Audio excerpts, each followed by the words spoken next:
this is an impromptu stream of Elden Ring. And I say it's impromptu because unfortunately not much interesting is happening. A bad way to start off a stream, but with a game like Elden Ring, in order for the interesting parts to go smoothly, there's some housekeeping tasks that just need to be taken care of. You know, like dungeons to clear out, items to obtain, quests to progress, stuff like that. So I'm going to be spending this stream doing that sort of stuff.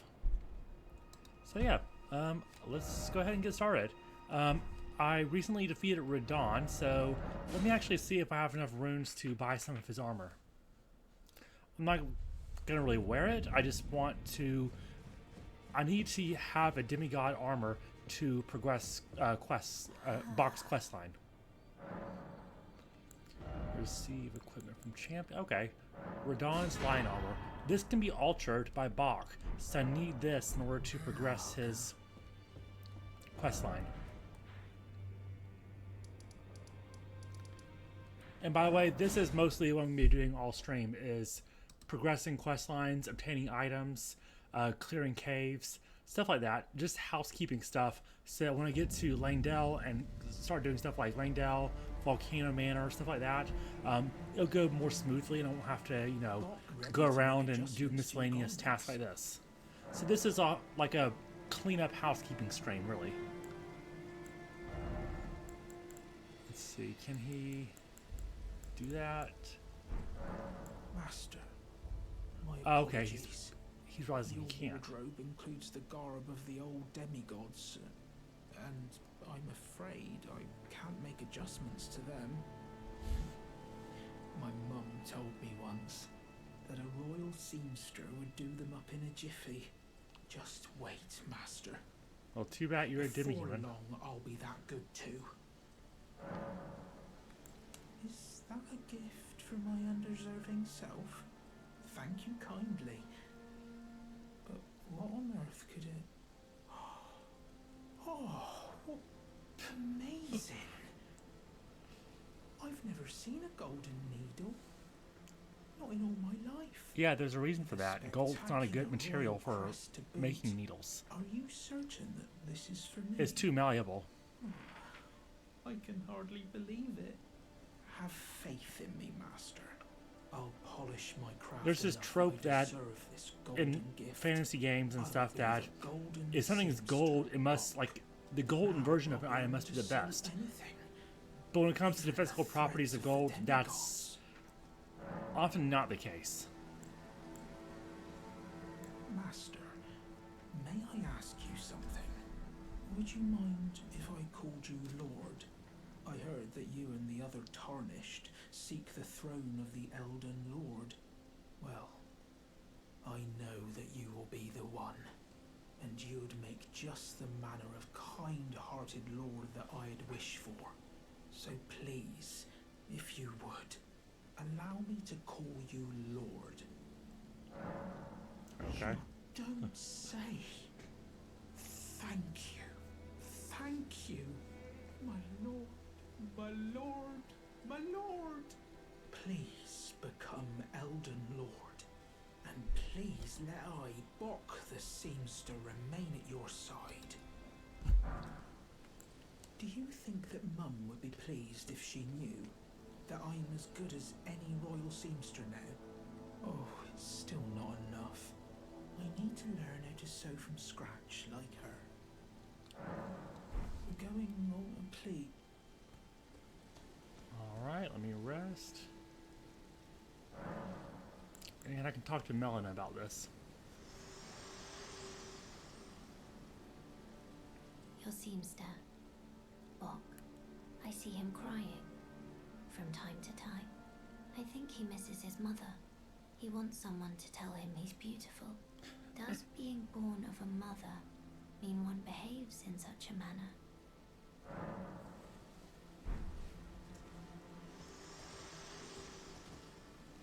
Bok the Seamster, at your service, my lord. Ready to make adjustments to your garments. We're going already, my plea. Okay, I think his quest will progress a little bit more once we get to Langdale. But for now, let me actually check on Corin, because I don't remember if we sent him over to Gold Mask yet. Let's see. Yeah, we found Gold Mask, so now we need to tell Corin where he is and talk to Corin once he's reached Gold Mask. And there's Corin. Ah, look who we have here. How delightful. I've been doing some learning of my own and will happily... Do you sport with me? From your description, it can be no other than the Gold Mask himself. Of course, I knew he would be close by. Bless the Golden Order and its benevolent rays.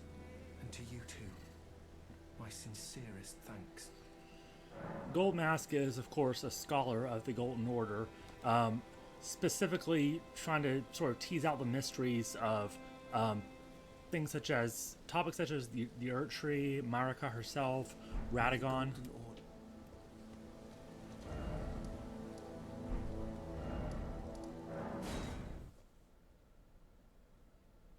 Yeah, he's basically a religious scholar.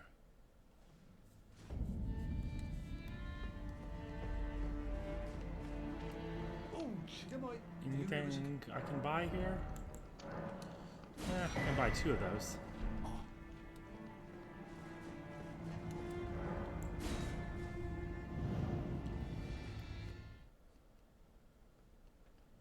I'll probably end up getting more stone sword keys than I really need.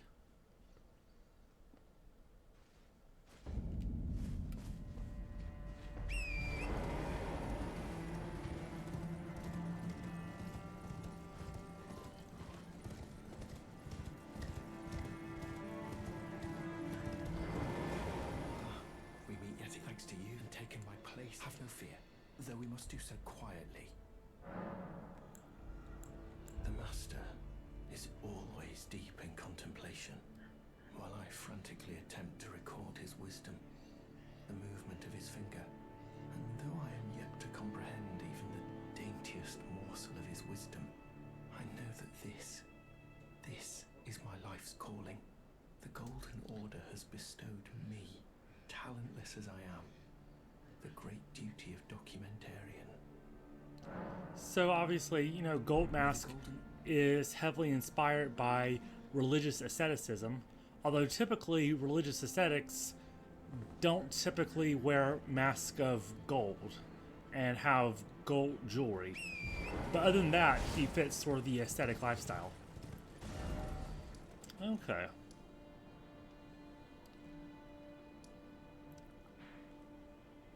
I can get to this church here. I'll come a different way, actually. For now, let me do this invasion real quick. So, I've been sporadically doing Euro's quest. This is going to be the conclusion of Euro's quest, what I'm about to do right now.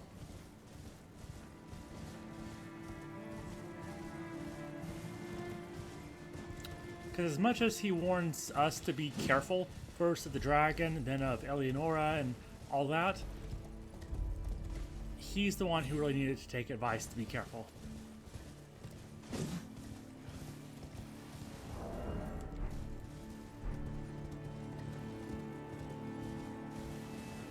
Here's a sword monument. The first defense of Langdale, a sovereign alliance rots from within. Traces yet remain of a bloody conspiracy. So, Langdale has been attacked before, as we'll see. And right now, this doesn't really give you much context because we haven't even been to Langdale.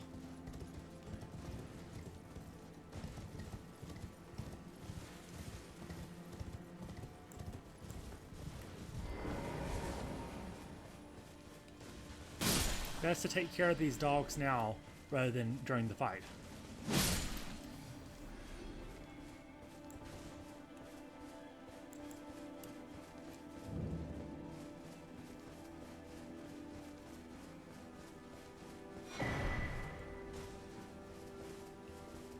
Eleonora, but I've learned a thing or two myself. sliced the finger off.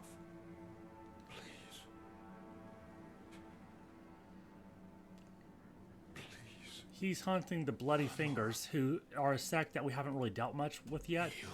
except that they're of the same sect as Vare, who serve Sustain the Moog. immaculacy of your And it seems that one of them, Eleonora, got the best of Yura. You're fine.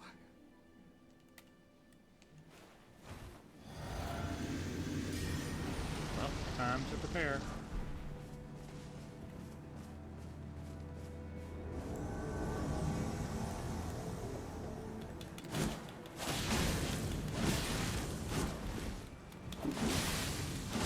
Nice.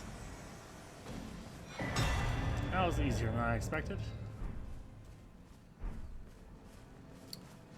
Alright, so of course we've helped the Euro with 3 people. Nereus, that guy whose name I don't remember in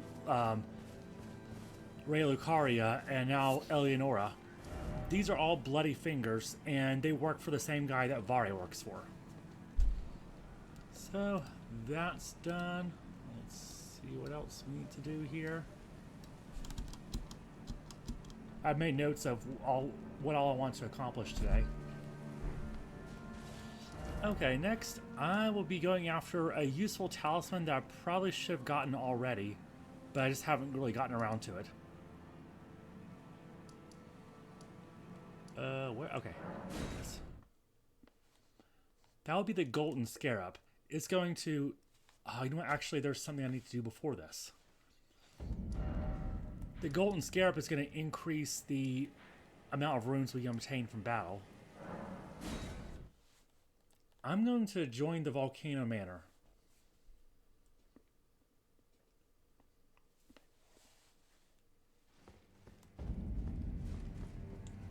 Brave Tarnished.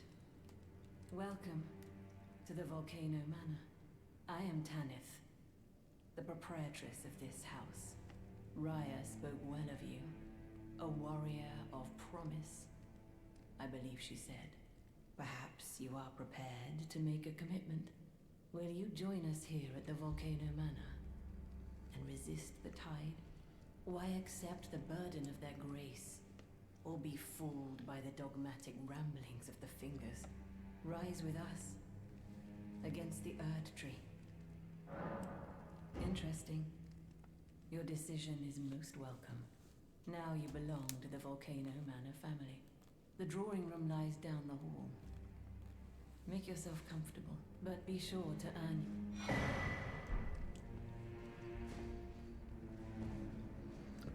She is, of course, influential enough to have her own Crucible Knight. Volcano Manor is interesting, so... Oh, I can upgrade. So this portrait behind her is most likely Rykard, who is one of Renala and Radagon's children. So he'll be the brother of Radon and Ronnie. And he was a justiciar for the Golden Order. He was sent to persecute heretics. And there likely was basically a snake worshipping cult here that he was sent to purge. And he sort of had like a Saul Paul moment, if you're familiar with that, where he basically became one of the people that he was sent to persecute.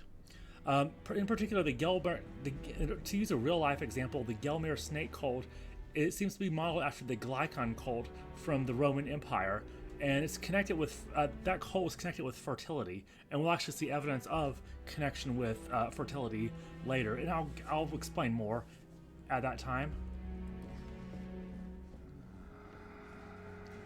But you know, he sought to purge these people, and then Rykard switched sides,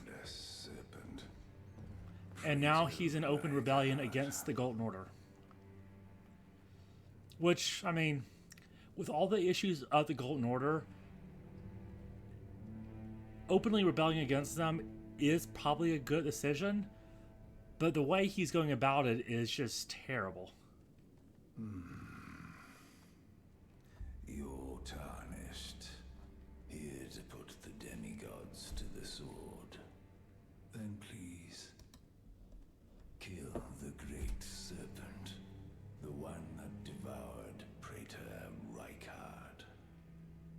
the serpent-slaying spear in the Lord's chamber, worthy tarnished. Brandish the spear, the great serpent. He's saying that a great serpent devoured Rykard. There's more to it than that.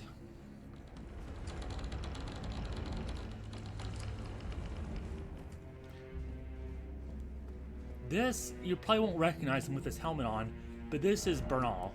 We actually first met him at the, the War Master Shack. You know what, actually, before I pick up this quest item, let me actually check something.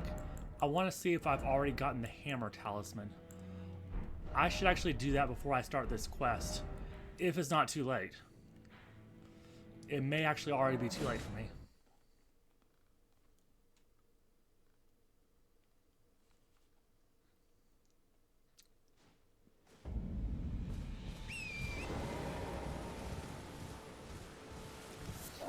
There is a NPC that can invade you here, up north a little bit, but once you start Volcano Manor, it becomes no longer an option. He doesn't do it anymore. If I miss out, I miss out. It's not a big deal. He drops a Hammer Talisman, which I'm not really going to use.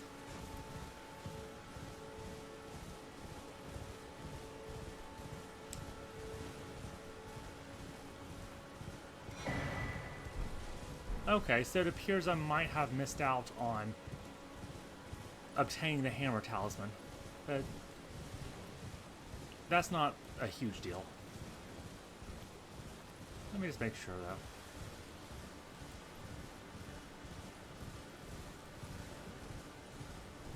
though. Okay. So I can't get the Hammer Talisman anymore. Really, with that talisman, it's useful only when you're directly attacking an enemy who's blocking with a shield. And I mean, that's, with the type of build I'm using, I'm not going to be doing that.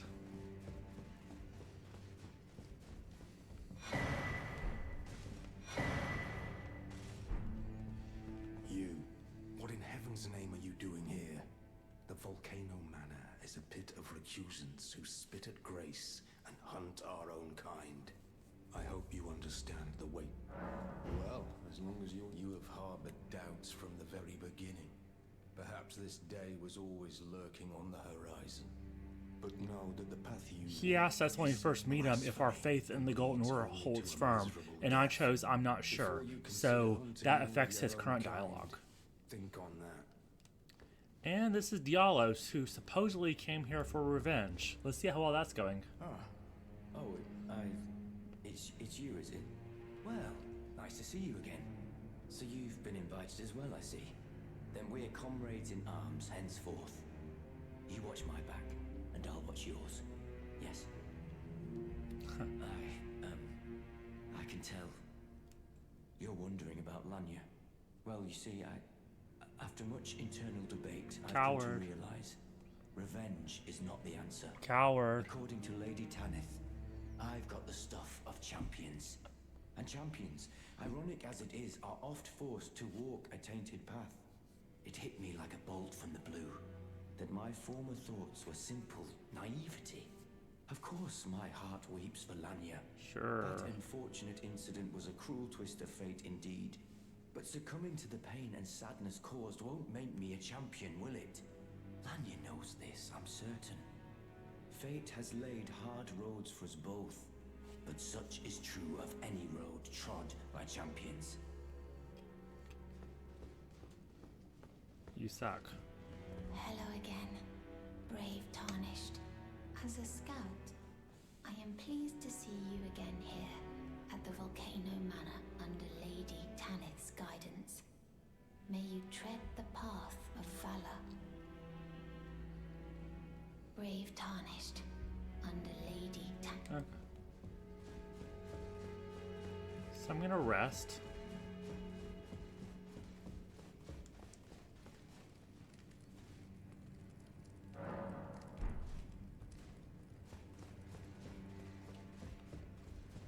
Okay, ghost guy is gone. Brave tarnished under Lady. Okay.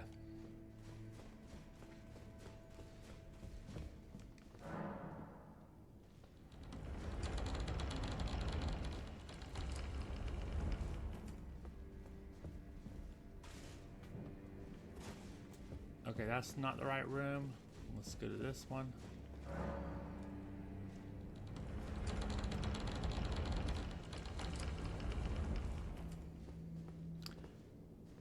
Okay, so obviously there's an item here that is drawing our attention to this corner. And there's a crooked painting, so we come to the corner, grab this, take another step though into the wall, and it vanishes. There's a hidden path here.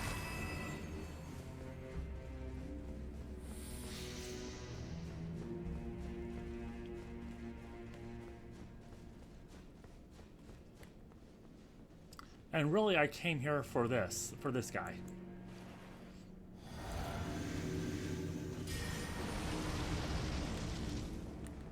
No matter how high level I am, these guys are tough.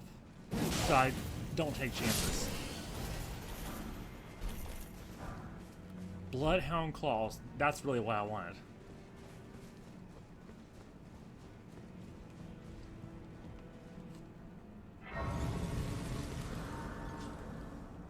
And we've reached the Prison Town Church side of Grace. Now, what's a prison town? I'm not going to get into that right now, because I came here really just for the Bloodhound claws. But basically, so the Volcano Manor is giving us assignments to hunt down other Tarnished and kill them. So my first assignment is here where I would have been invaded by Henricus and would have gotten the Hammer Talisman. It's too late for that now since I've already joined the Volcano Manor, but this is where the first invasion quest is going to take place. So I'm going to be invading Knight Istvan. He's the one who helped out in the in this cave with the two demi-humans.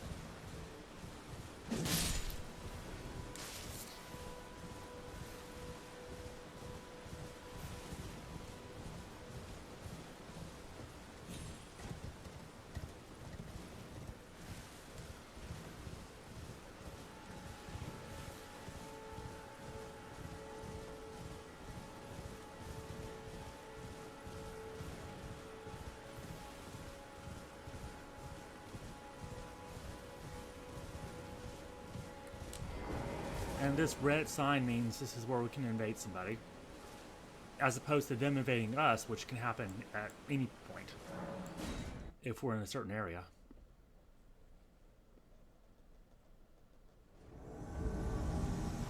And when you're the invader, your FP and HP flask are halved. Since I only had one FP flask, half of one is 0.5, so it rounds down to 0. It rounds down to half. And I had 10 HP flasks, so now I have 5 since I'm the invader. The invaders are just at a disadvantage.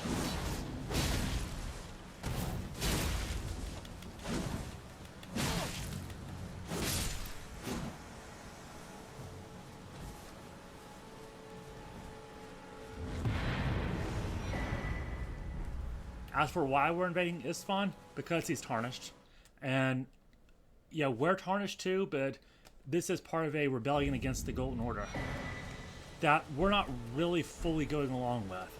We're just sort of cooperating with them for our own ends here.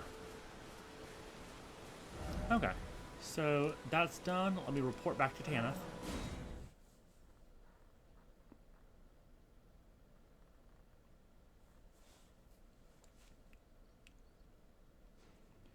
And let me see if this will increase my equip load if I go ahead and okay, cool.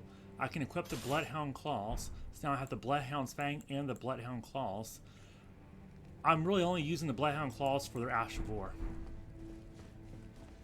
In fact, how much do they weigh? Okay, 3 pounds is not bad. Did you read the letter left for you? That is the task. You will be compensated once if you are loath to hunt your own kin. But you must leave this house. This is a war against the Erd Tree. We have no place for the meek, nor the luxury of keeping clean hands.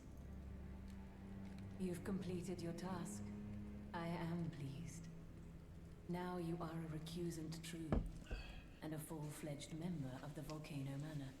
This is your reward, as promised.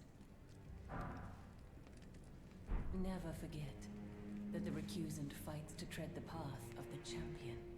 The way is tainted, but for this very reason, it is the true path to valor. I mean, assassinating people just because they're tarnished doesn't seem valorous to me.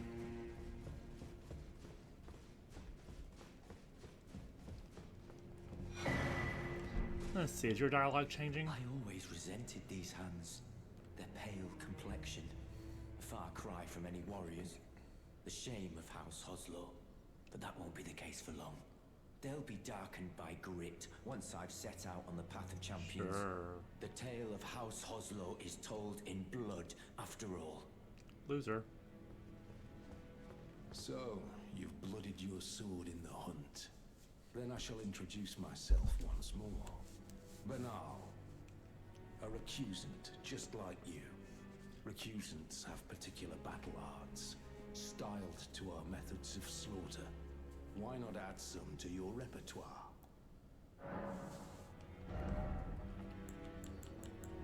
Okay. A few things I can get there that might be useful. Okay. Well, Have you ever heard any strange sounds here at the manor? Something beyond the walls? Like Yes. breathing or slithering scales? Oh, Fi, what am I saying? It just isn't possible. I Oh, must be fi? tired. What kind of word is that? Sometimes I hear like breathe. Oh. Obviously, I've already discovered the secret passage, but I can't tell her just yet.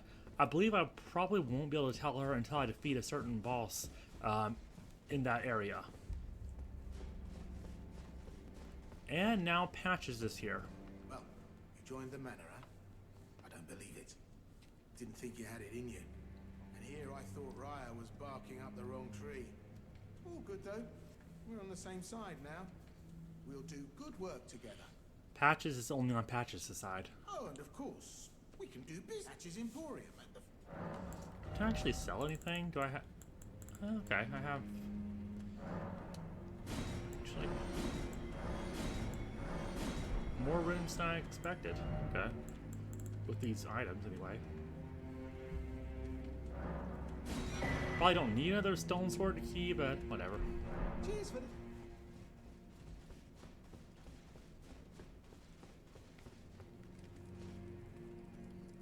Now can I level up? Let's see. I kind of want to... I get more benefit, a little bit more benefit from pushing dexterity, but I kind of want to add a little bit of strength points too, because I do get some benefit from strength. And with these stats, you have diminishing returns with soft caps and all that, so it's not like it's objectively always better to choose dexterity over strength, even if I have better scaling in dexterity, if that makes sense. Okay, so now that I got the Bloodhound Claws, I can actually come back here.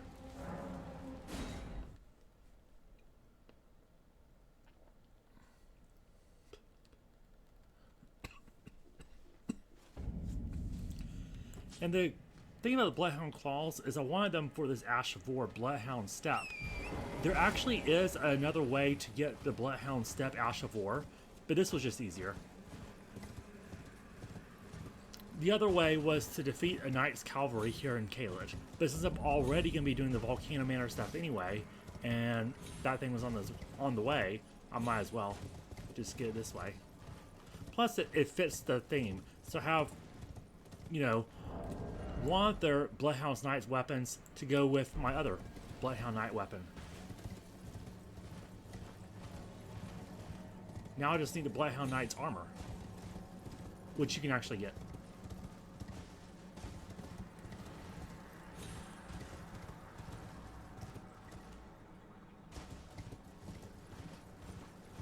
I might even decide to become a Bloodhound Knight in this game. Still won't make my character like run around on all fours, but at least I'll have the armor and weapons.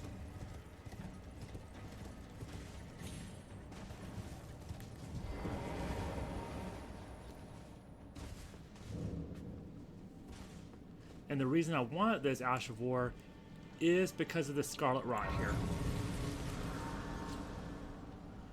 Okay, gotta sort of time it right. Because this spout can easily kill you. Okay. So yeah, this Ash of War lets you do short, quick dashes, which is useful for combat, but also if you're stuck in like a slow-moving swamp like the Scarlet Rot. It'll help you get out of slow-moving swamps a little bit faster.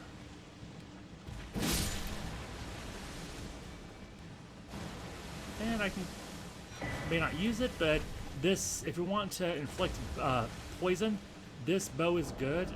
Let me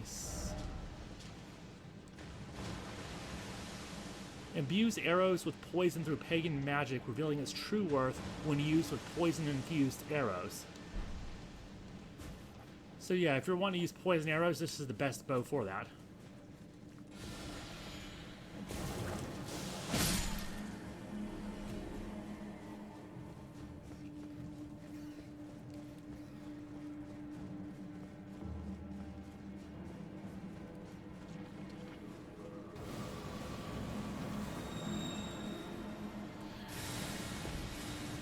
This thing's chasing me. Okay.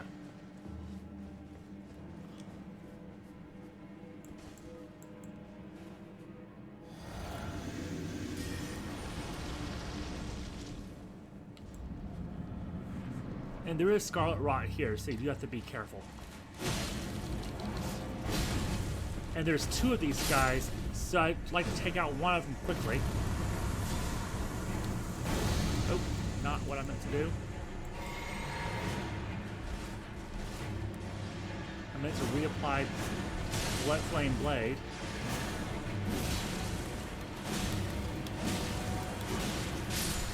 Nice.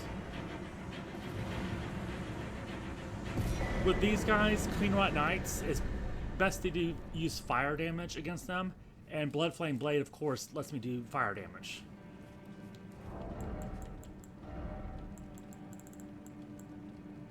And this, having this equipped, will give me more runes from defeating enemies and bosses. I think it increases it by 20%, which is helpful to have on. If getting it earlier in the game is better, but as you can tell, I mean, Clean Rot Knights are typically can be pretty challenging enemies, so this was probably a good time to defeat them. All right, more miscellaneous stuff. After defeating Radon, I didn't go back and talk to Jaren last stream, so I need to do that.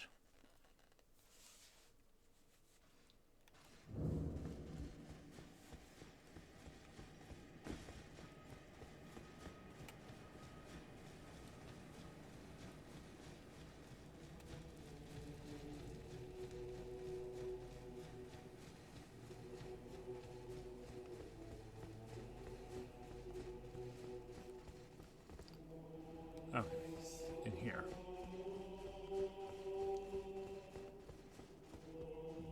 At last, the war festival has ended.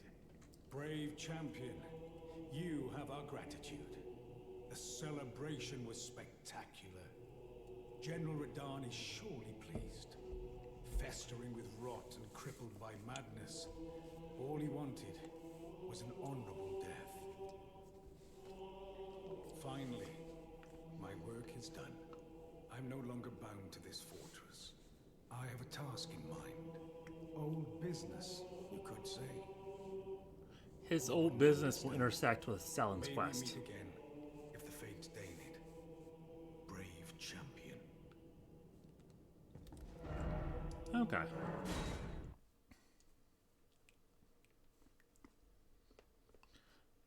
And now that the Radon Festival is over, are these guys back? Yep. So yeah, normally this place is pretty heavily defended.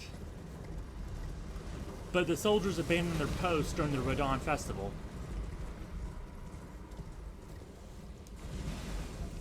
Maybe because they wanted nothing to do with Radon. Because maybe Radon wasn't as honorable as the legends make him out to be.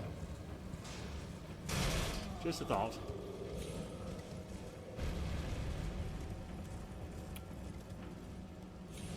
And really, I was just wanting to show that this place was heavily defended now. But there actually is a pretty useful Ash of War I could obtain from over here. So since I'm here, I might as well just grab it. If I can. These bats could get in the way. Oh no.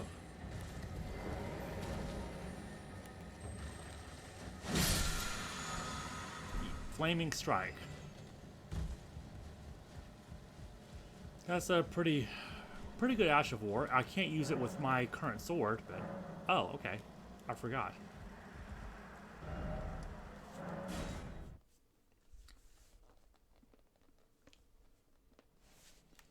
And there is now a dual boss fight here. It's pretty tough, and I may not be able to do that.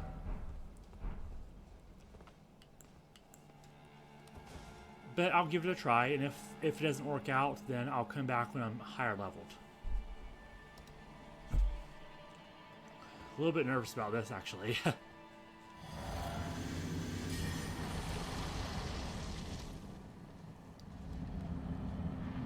It starts out as just a misbegotten, but pretty soon he'll be joined by a Crucible Knight, and that's when things... So it's best to try to finish this guy off quickly. Yep. Okay. Okay, not doing too bad now.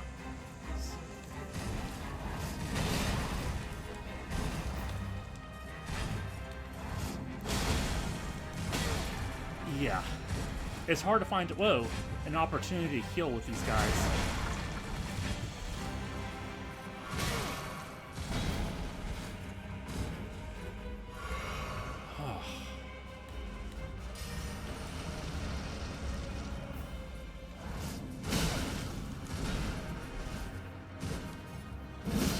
If you're good at parrying, Crucible Knights are a good fight for parrying, but I'm not good at parrying. So, oh no. Well, I couldn't respond in time because he did that right when I was doing my animation for Ash of War.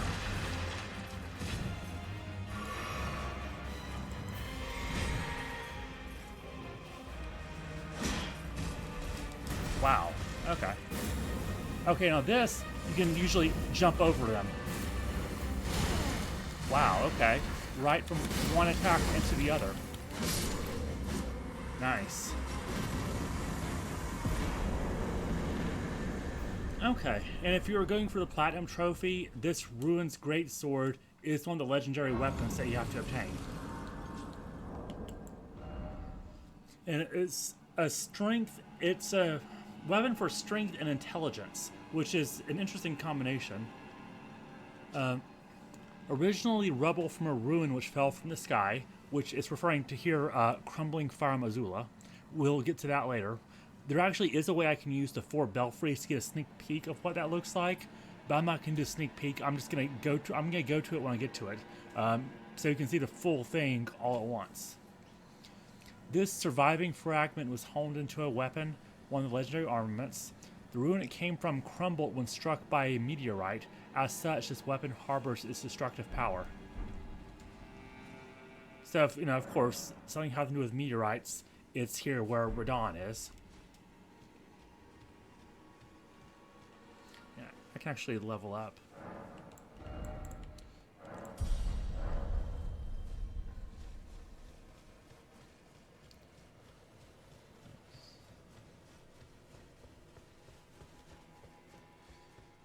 And there's just another item I can grab here real quick.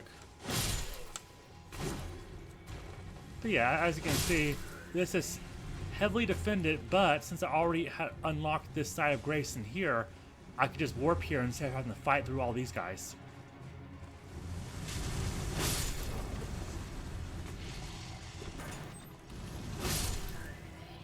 It's much harder coming from this direction, especially since there's lions and stuff there.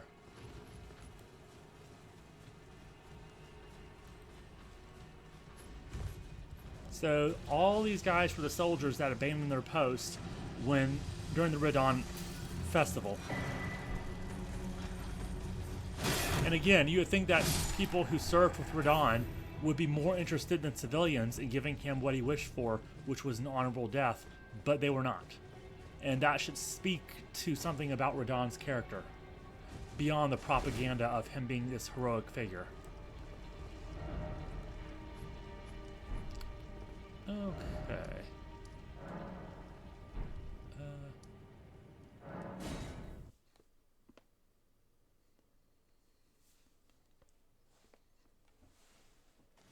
And speaking of legendary stuff for the trophies, I can obtain a legendary incantation here. So, certain dragons, when you defeat them, will unlock the ability to obtain their incantations from the church or the cathedral of Dragon Communion. Specifically, the cathedral of Dragon Communion are the ones with the special incantations. And when we kill Grail, we unlock just such an ability. So I'll obtain that incantation here.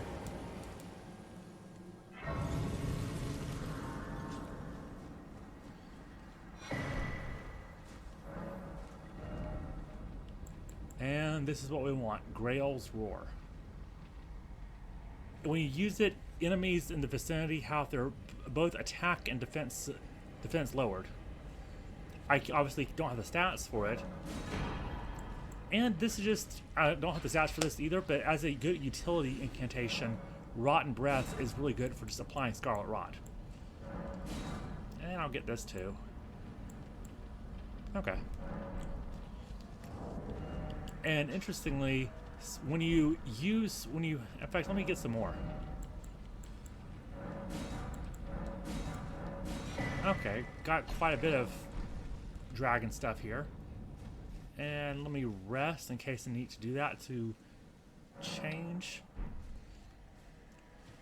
When you start obtaining dragon incantations, it starts to affect the color of your eyes. So, in lore, you're supposed to, the more dragon hearts you consume, the more draconic you become, until eventually you turn into a magma worm, which is like a lesser form of dragon. Okay. I believe I have a death root to give to Garok, and this might be the 4th death root, and I think when you give him 4 death roots, he attacks you. So, this could be tough.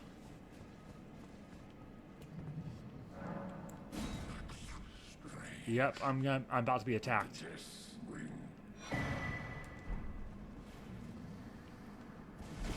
Well.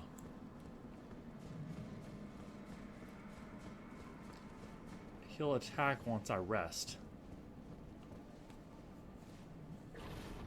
Yep, that roar means he's coming for me.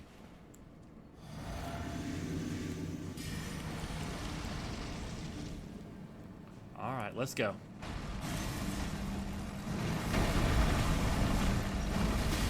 Oh, yeah, he's tough.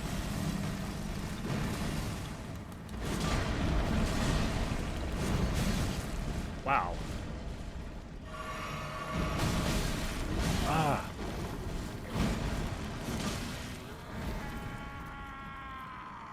Oh, now you're crying.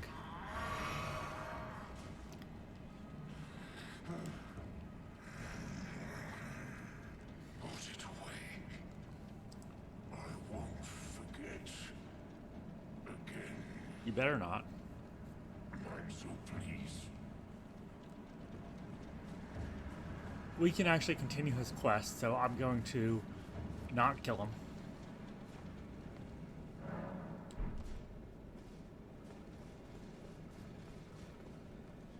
that's what I thought.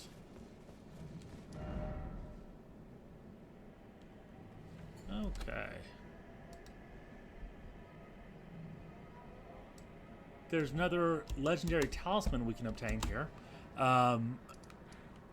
Here in this Everjail.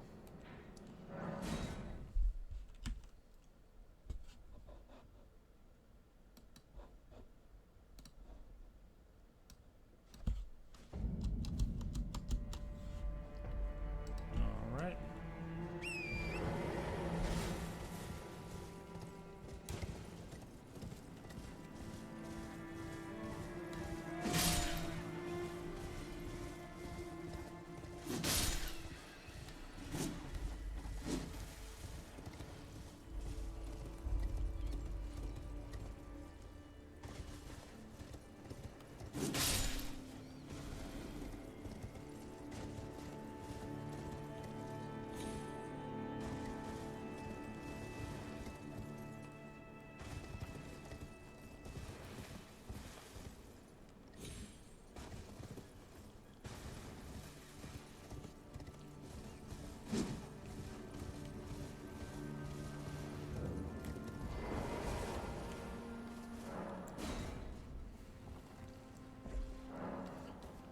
And this is one of the bosses I hate the most for its design, and you'll see why. This is an example of where From Software got lazy. But the lore explanation is, you know, Godric the Grafted is of the Golden lineage, and he wasn't the first person in his lineage to experiment with grafting. That's the explanation. So this person is going to be related to Godric, as you'll see. I hate this fight so much, and the fact that it's required to get the Platinum Trophy is just even worse. Yeah, Godfroy the Grafted. This is how dumb this is. He looks just like Godric.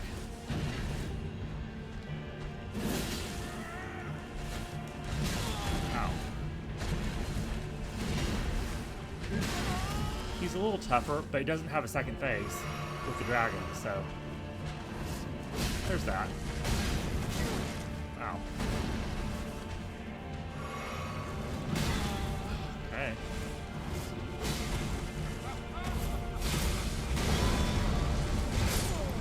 Oh, wow. Okay. I haven't died to a boss in... Have I died at all in this playthrough to a boss? I think most of my deaths have really just been gravity related because I wasn't looking where I was going. Okay, but... So, lesson here is don't underestimate him, even though Godric was a weakling, and this guy's based on Godric. He's actually much stronger than Godric. Alright, so do not underestimate him.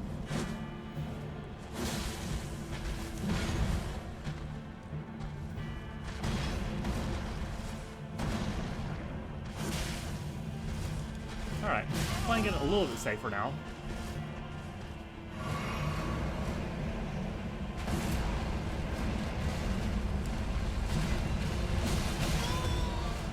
Okay, I was not expecting the follow-up.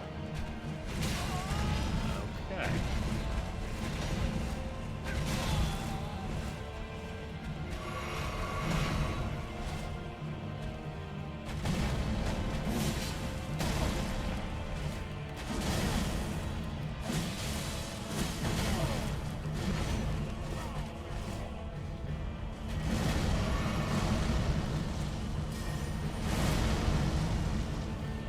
Reapply Blood Flame.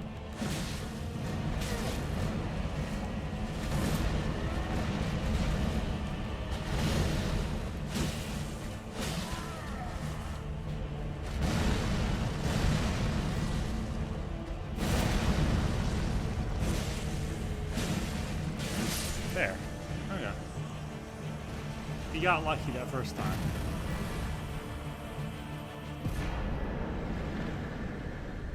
and Godfrey drops the Godfrey icon, in case that couldn't be any more confusing.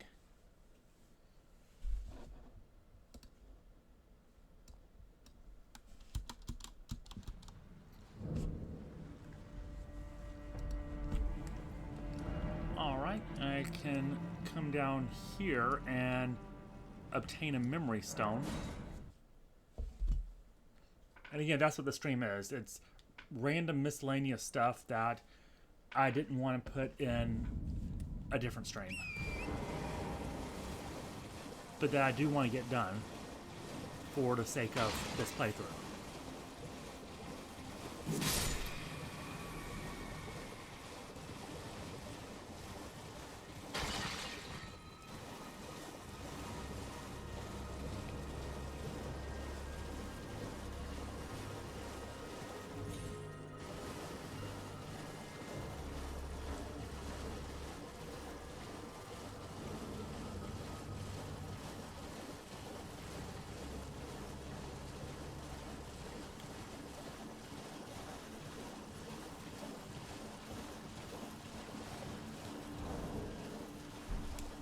Let's see, 44,000 runes. Okay, I can actually level up.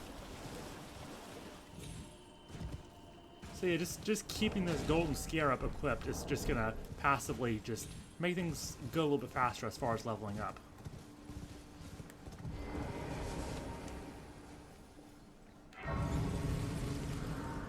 Last time I did like a faith-oriented playthrough, where I started as a confessor and used like flame incantations. When I did that playthrough, I got the golden scarab much earlier because those clean right knights are weak to fire. So I just blasted them with fire incantations. Oh yeah, that's to go here. And I always forget exactly where all these beasts are. I know where two of them are. There's always the third one. I know he's down here somewhere. And it's always hard to find. There, okay. Yeah, I need to equip a bow here.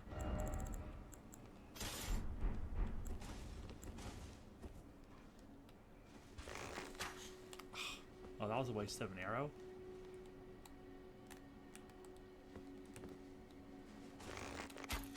There.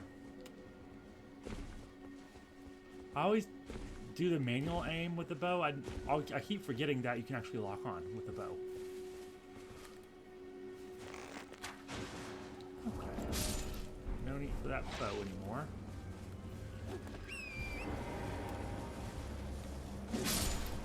As far as puzzles go, this one's kind of pointless.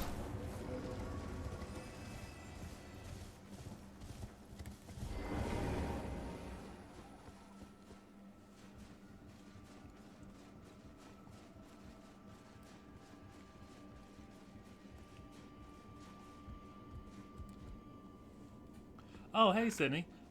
This is a sort of a housekeeping stream. So there's a bunch of miscellaneous quests that I'm doing. Right now I'm in Liurnia. I joined Volcano Manor. So what I'm doing is there's a bunch of, before I get into the capital city, so hopefully next stream I'll get into the capital city and things will start, the plot will start getting more interesting and progressing. But prior to that, I'm doing some smaller tasks that will just make things more smoothly. So just stuff like getting some items, exploring some caves that I need to do to get some upgrade materials, stuff like that. Right now I'm about to actually take on a kind of a tough boss out here in the swamp. And if it doesn't work out, I'll come back later when I'm leveled up a little bit more. But I'm wanting to start Millicent's quest line.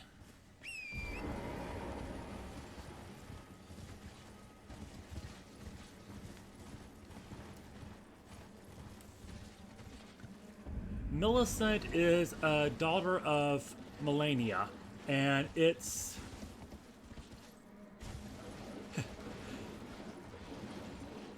her quest line is interesting.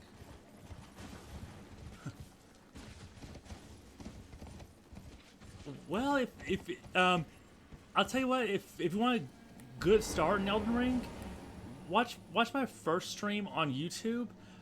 For Elden Ring, I do some stuff to level up pretty quickly and get overpowered pretty early on.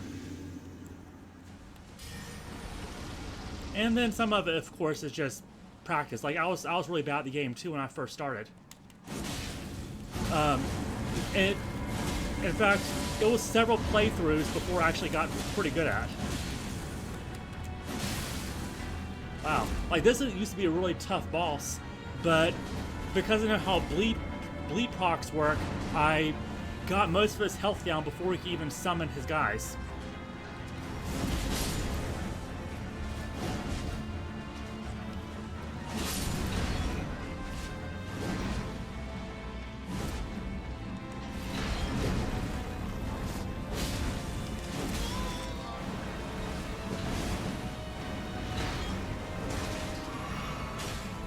This guy does Scarlet Rot.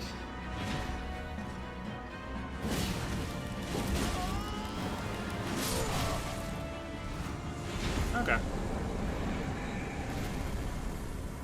And for that guy, I didn't really use much skill. It was mostly apply lots of blood status to him so I could get his health down when he's vulnerable. Let's see, can I... Oh yeah, I can get... Oh, only one level, okay. But the good thing is, he dropped this, the unalloyed gold needle.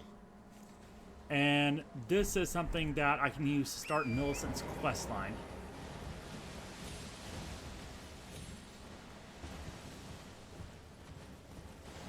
And we're about to meet one of the good boys of the game.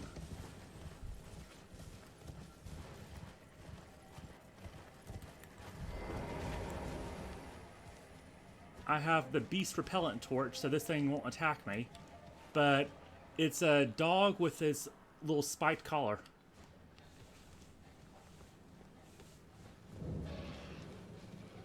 It's going to be friendly now. Not really friendly, but it won't attack me. But the moment I put my torch away, watch this.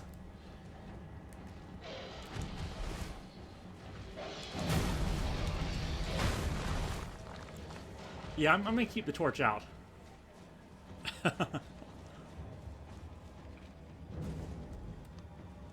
And of course, another guy with weird posture. And in this game, if someone has really weird posture, they're probably not human. Oh, a pleasure to see you. A pleasure indeed. I am Gary, a great sage. In my day, anyway. I'd hoped to ask a favor when one of your ilk came along. A strapping young tarnished, able to cross the scarlet swamp of Aeonia. Don't fret, I'll provide fine recompense. Should you accept, I will teach you the secret of Celia, the town you I already know the there. secret, but I'll take your quest. Ah, then you are willing to lend a hand, are you? I need your help to heal a certain young girl. Her name is Millicent. You will find her beyond Celia, resting at the church atop the cliff, stricken by the rotting sickness. There's a certain way to lock yourself into an ending of this game, and once you're locked into the ending, the only way to undo that choice is to complete Millicent's questline and side with her at the end. And in general, if you're interested in just lore on Melania, Millicent is a good questline to do. Here she is. She is missing an arm because it literally rotted off. She was born with the same Scarlet Rot curse as Melania. Who's there? Well, it matters not. If you are wise, you will leave immediately. My flesh writhes with scarlet rot. It is a curse, not to be meddled with by man. If you are wise, you will leave. My flesh. Oh yeah, I had to leave the needle with him, and then he'll repair the needle.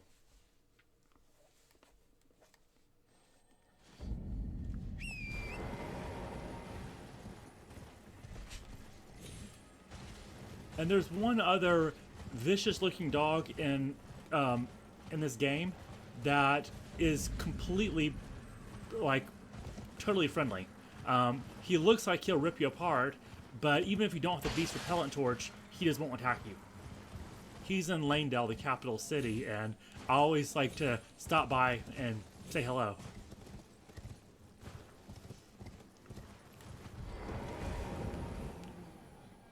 As promised. Go on. Now let me have a look at the... Okay. Well, the work of a... Can you give me as well, mate? Now what you're supposed to do is go back to a side of grace and then navigate over to him. But if you don't want to do all that, a faster way is just to quit out to the main menu and reload, and it'll progress. It'll reload the area.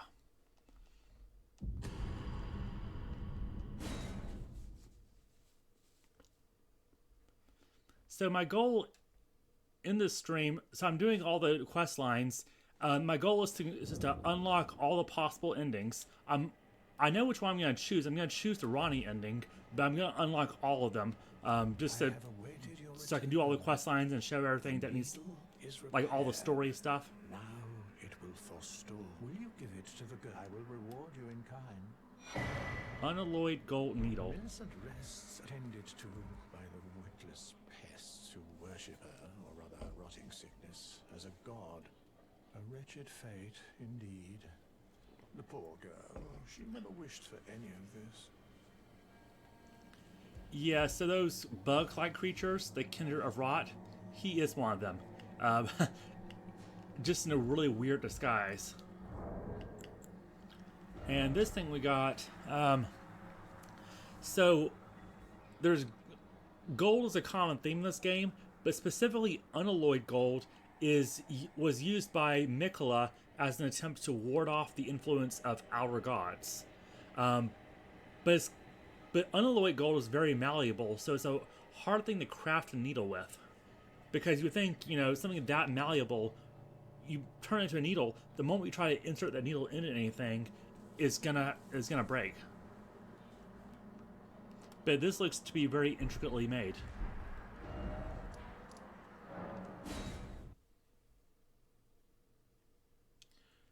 Throughout this game, when you hear unalloyed gold, think Mikola, who is a demigod who we won't meet until much later, but he's also like sort of the star of the DLC. If you are wise, you will leave immediately. My flesh writhes with scarlet rot. You ask that I stab myself with the needle to quell the scarlet rot. But how? Never mind. I've decided I would rather trust you than simply continue to spoil from within. Would you mind averting your eyes for a moment?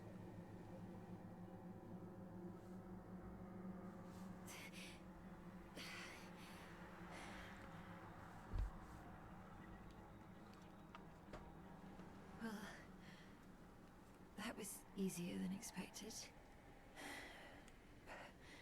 But why do I feel so...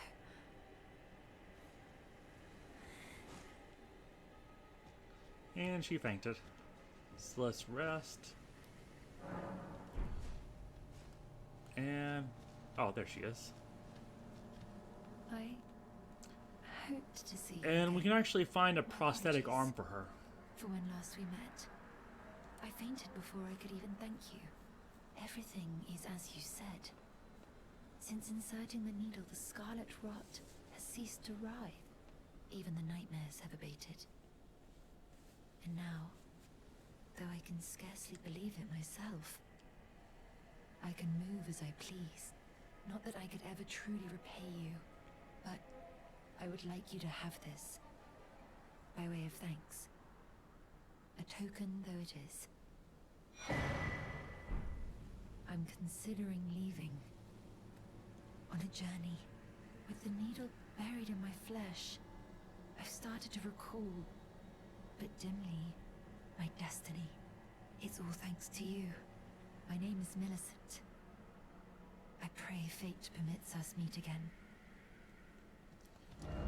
So when Melania did her little explosion against Radon and basically nuked all of Caelid, it emitted part of the Scarlet Rot explosion emitted spores, and of those spores, Millicent and her 4 sisters emerged. So she's considered a daughter of Melania. But unlike her other 4 sisters, she has the potential to become what Melania is.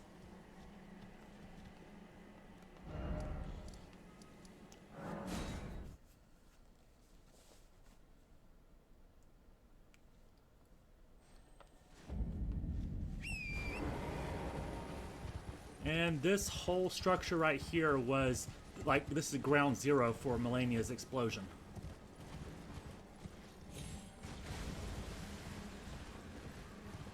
So yeah, Melania is a demigod.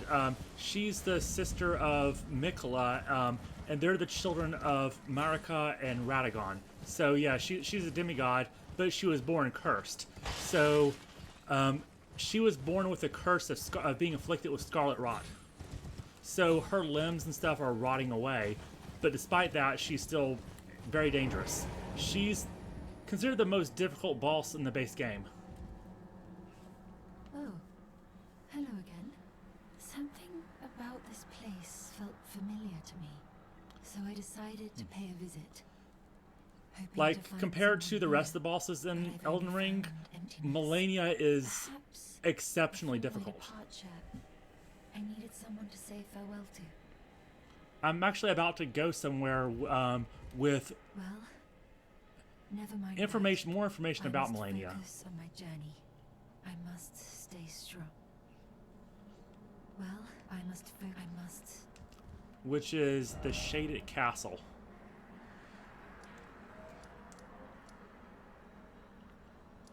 Okay, I believe this is where I need to go.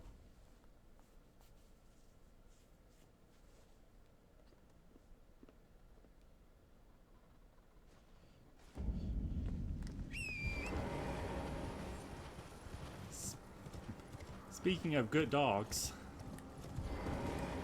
I'll try to be stealthy so this one doesn't see me. But this guy is dead, and his wolf is staying by his side.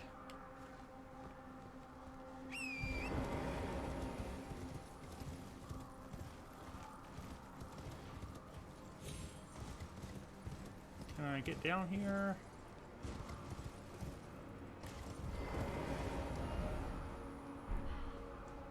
Yeah. I like to avoid these things here if I can. And I think one of them saw me. So, plan B is to run. I don't fight these things if I can avoid it. And that's why.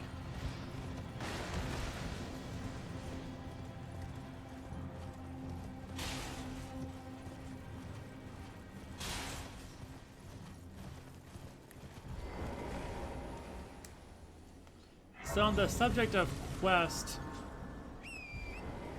there's a difficult choice that needs to be made at a later point in the game, which is Melina.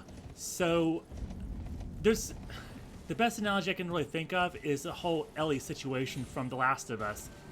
You have the opportunity to save Melina's life, where she would be sacrificed for the greater good, but she doesn't want you to do that. She doesn't want you to make that choice. So if you choose to save her, she'll hate you for it. And there's arguments to be made both ways, but for the sake of this playthrough, I usually save Melina during a playthrough, but for the sake of this playthrough, I'm not going to, because there's story moments that you miss out on if you choose to go that route.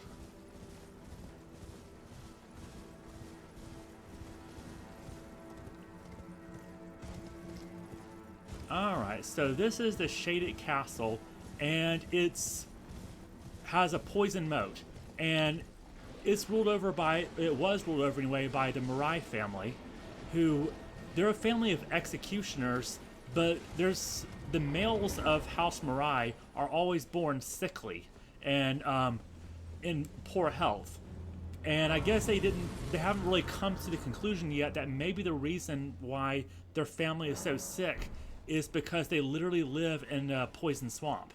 I guess that hasn't really occurred to them.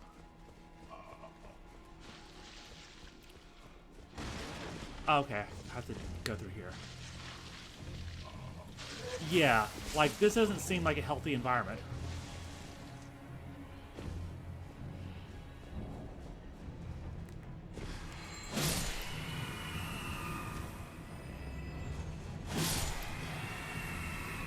These revenants, that's what they're called, you can actually kill them pretty easily, ironically by using healing spells against them. So if you want to harm these guys, try to heal them.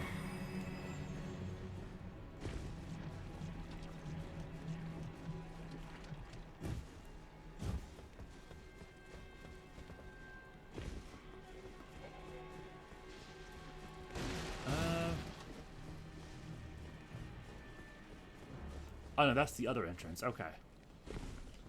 I'm trying to find a prosthetic arm for Millicent here.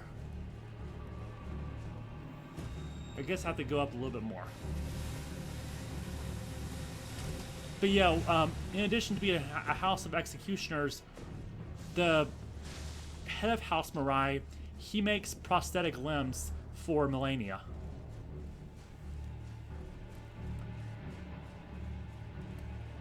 And weirdly enough, he's sort of infatuated with Melania because he sees her as sort of like a kindred spirit because she was born cursed with the Scarlet Rot and he was born sickly, so he sees her struggle as sort of his own. Except she likely has it much worse. Because her eyes literally ride out of her head and she's blind. Okay, yeah, this is the right way. And these guys ambush you.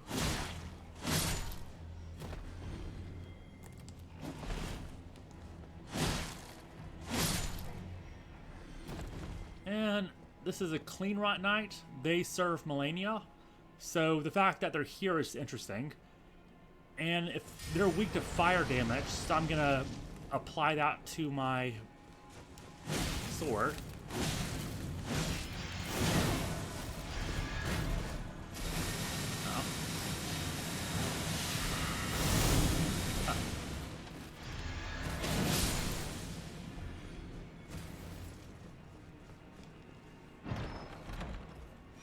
Oh, okay, this is a bad sign. Valkyrie prosthesis. Melania's design is sort of based on Norse Valkyries. When Malay Murray, Lord of the Shaded Castle, embraced this prosthesis, he claimed to feel the presence of his personal goddess.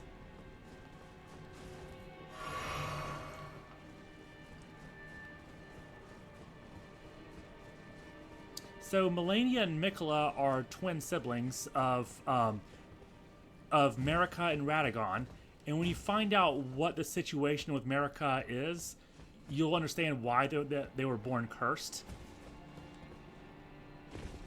But in addition, the DLC revealed that in addition to Melania and Mikola, Marika and Radagon had two other children, Mesmer and Melina.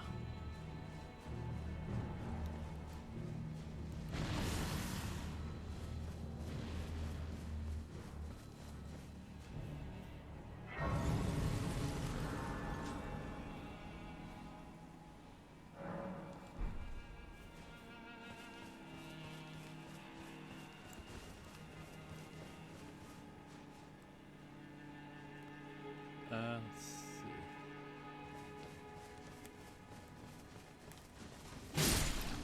These dogs aren't as friendly. House Murray is ruined. Just deserts for falling for that severed harpy, referring to Melania. They misspelled desserts.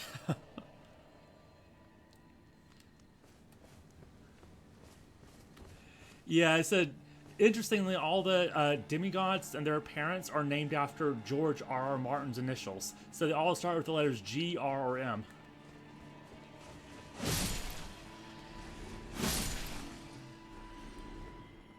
So like Radagon and Renala, their kids are Rykard, Radon, and Ronnie.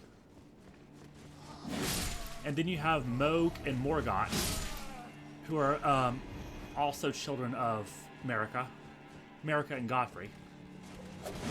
Ooh, sneaky there. And I see you too.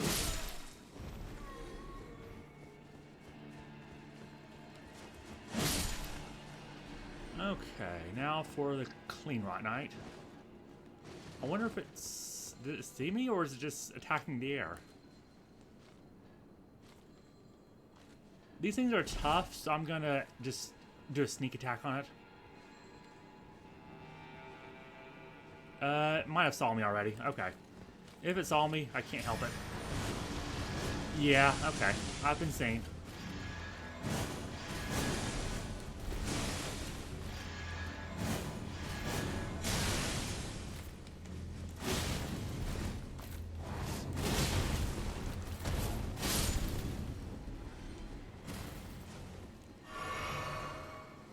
Cowabunga it is.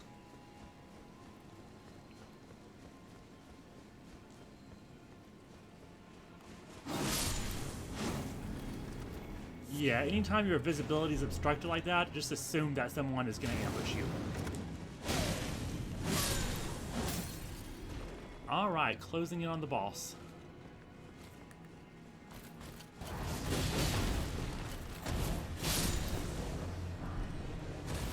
Oh, I got his sword drop. Clean Rot Knight swords are actually pretty good. They're thrusting swords, so you pretty much can just use them for stabbing. But if you have a shield, they pair really well with a shield.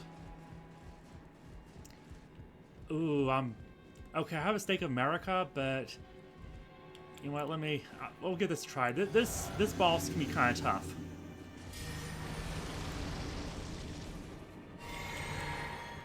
All right, let's give this a try. Don't know how well this is gonna go. Yeah, he's tough.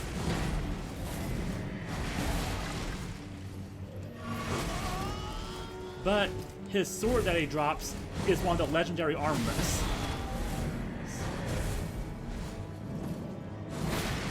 And he can do that with it.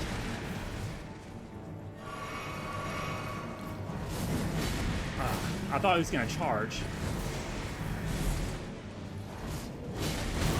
Ooh, yeah. Nice try.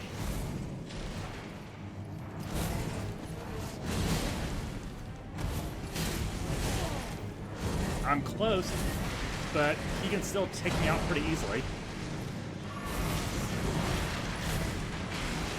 Yeah, I should have come here at a later level, I think.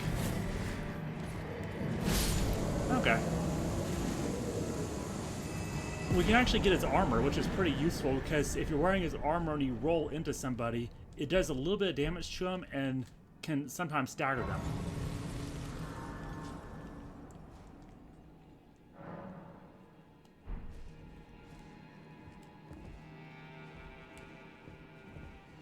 Alright, legendary weapon acquired.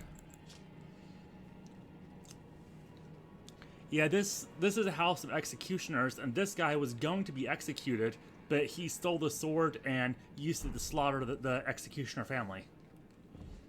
And of course, this guy is really obsessed with Melania. And he makes prosthetics for her. But yeah, this is item now we can give to Millicent. Let's see, Altus Plateau. I believe she will be heading up here.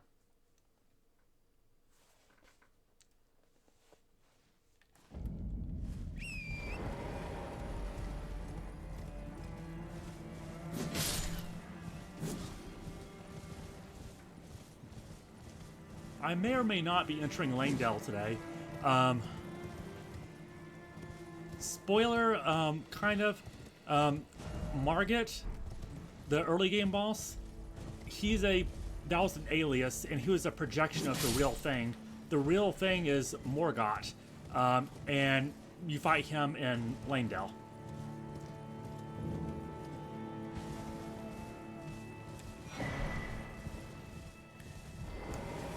I need to keep remembering to level up when I get a bunch of runes like this.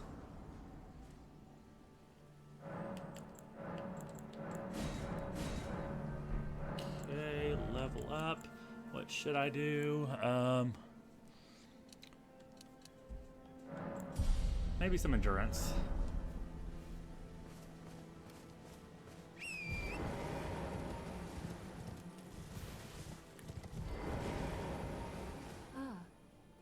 We meet again. In truth, it's been smooth sailing for me. The scarlet rot has stilled since last we met. As such, I've been able to continue my journey. Interestingly, of the $5 in Melania, only Millicent has an M name. I could have aided you in battle. I forget what her sister's names are, but Are you? only hers starts with M. But she's like the one with the potential to become a goddess.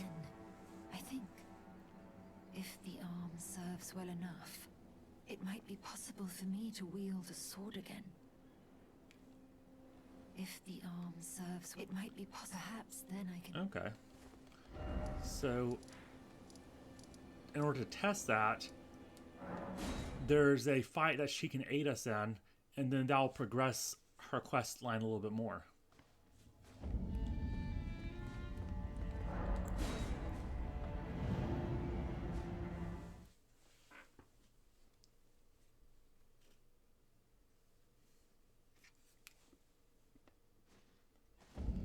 But yeah, this is a big map. It expands as you explore more, but there's all this. There's this whole area, a floating city in the sky. I haven't unlocked all the underground yet, but there's underground maps. And then there's the full DLC. So, there's a good possibility that Melania doesn't even know about Millicent. So she was found by that guy Gowry and raised as they were raised as like Gowry's daughters. He found them in the swamp and raised them. So I actually don't know if Melania is even aware of their existence. Because after that fight, she was also in pretty bad shape. She messed Radon up pretty good, but then she collapsed from exhaustion and had to be carried back by one of her knights. This is one of the creepiest locations in the game.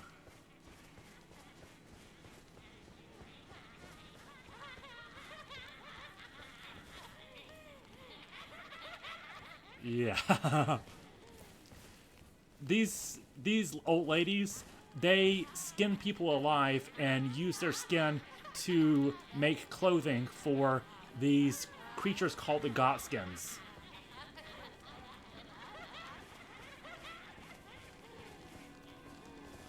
Yeah.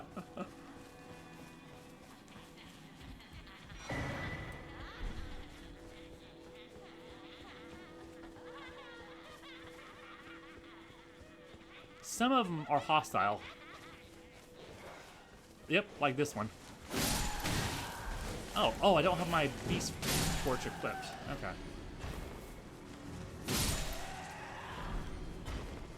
Festive garb. Ceremonial garb worn by the dancers at the festivities in Dominula, village of windmills. Faintly bloodstained. This is like that movie Midsommar.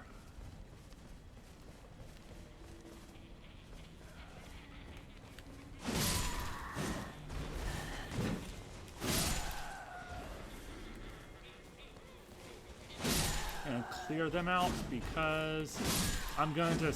This can be hard to see. I've missed the summon sign myself a few times, but this gold sign right here is where you can summon Millicent for help with this boss up ahead.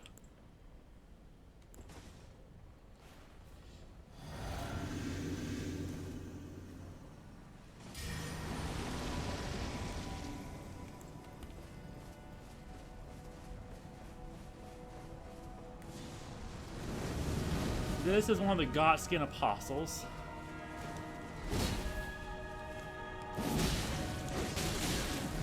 Yeah.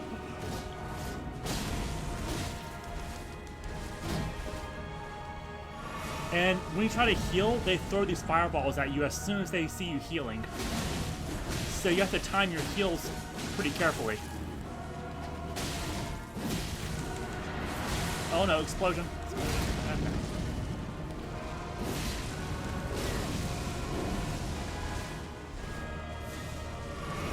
What he's using is called Black Flame, and Black Flame used to have the power to kill demigods, but since the Rune of Death was sealed, it no longer has the power to kill demigods. But it's still pretty powerful.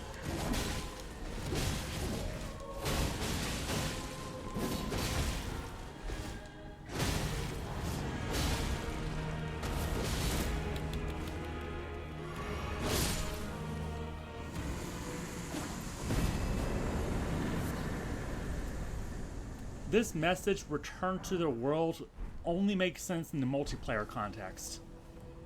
I don't know why they carried it over for offline NPCs, because her world is literally just a few feet away. Ah, we meet yet again. The arm you gave me truly is a thing of wonder. It feels just like my own. Even handling a sword. Perhaps it is foolish to say this to you of all people, but I am sure of my skill with the sword. Thus, I would have you call upon me in battle again, should you ever have the need. I would have you call upon me. It is And now that I gave her the prosthetic, Gowry will tell us a little bit more once I buy a certain incantation from him.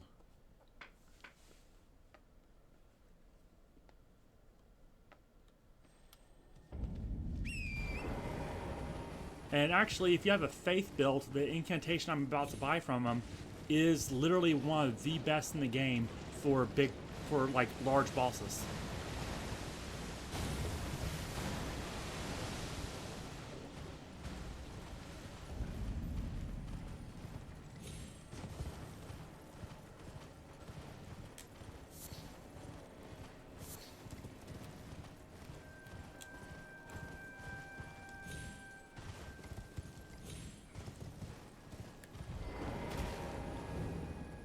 Thank you kindly for giving the needle to Millicent. Now she too can begin her journey and stare her fate straight in the eye. You've been a saint through and through. As thanks, I vow to impart to you my knowledge of the lost sorceries of the Selians, descendants of the Eternal. So yeah, this is confirmation that Celia is indeed connected to the Eternal Cities. Oh, you noticed, did you?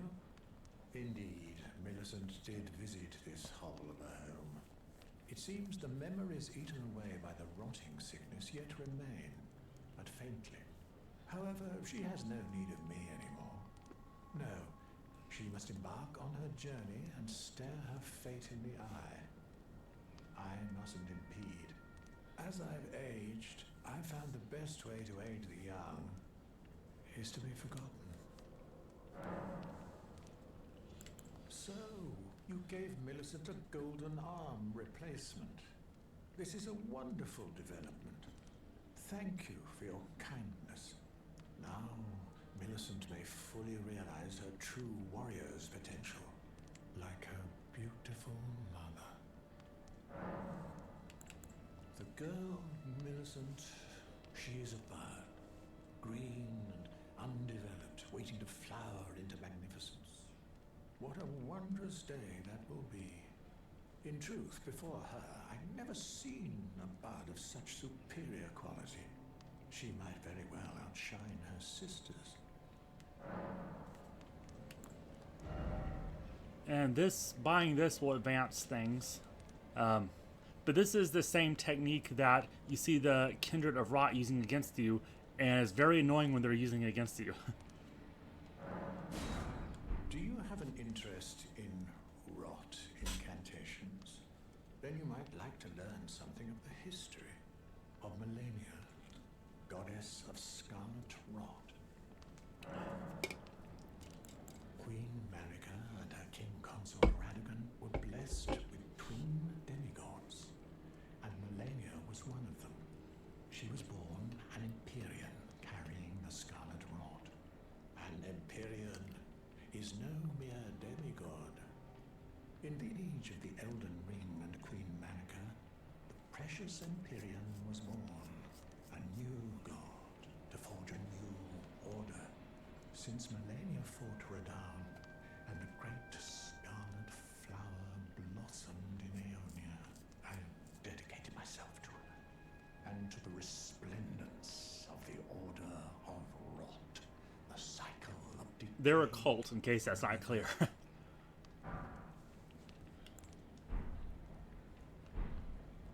Please make like her mother. She has the but commands only one arm. He's going to ask us at a later point to betray Millicent. And the reason for that is because Melania's powers grow when she blooms. And she blooms under great duress and stress. So she's bloomed twice already. We know of one time when she bloomed, which was when she was fighting Radahn. During our fight with her, after we defeat her first phase, she'll bloom for the third time. And when she blooms for the third time, she becomes like the true goddess of Rot and becomes much more powerful. And he wants that with Millicent. So at a later point, he's going to ask us to betray Millicent so that the act of betrayal will cause her to bloom. So he's not really looking out for Millicent's best interest. He's serving his cult, the Order of Rot.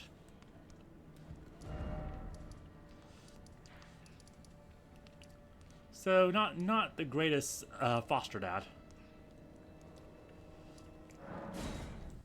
All right, I can actually get Millicent's help with a particular boss. So I'm going to approach the city.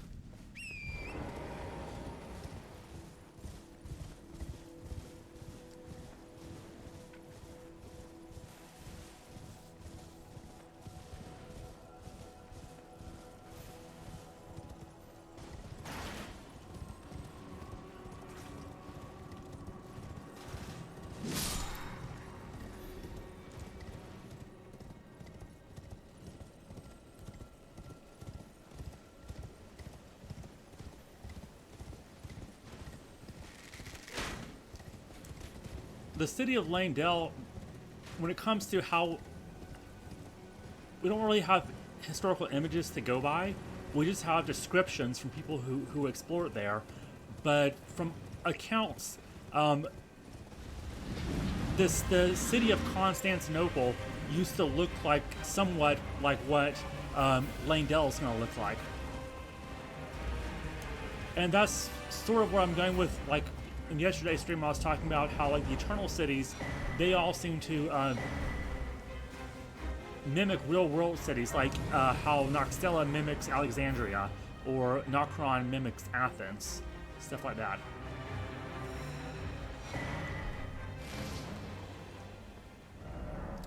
Alright, more of the map unlocked.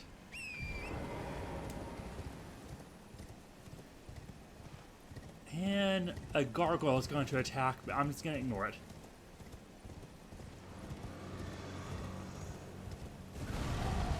Yeah, I'm not bothering with that.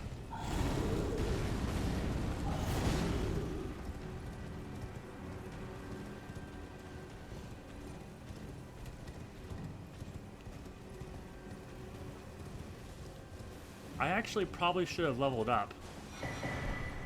Because... okay, so this is the main gate to Langdell, but you can't go there. The main gate is sealed off, and this is why.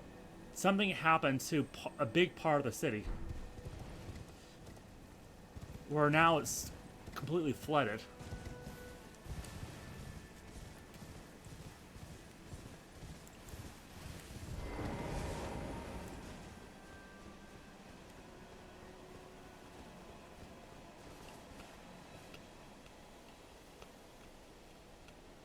Yeah, this random looking guy here just standing out in the middle of nowhere. He's more than he appears. I see thee. Smoldering with that wretched The real fight against him is going to be in Langdale. This is just a projection.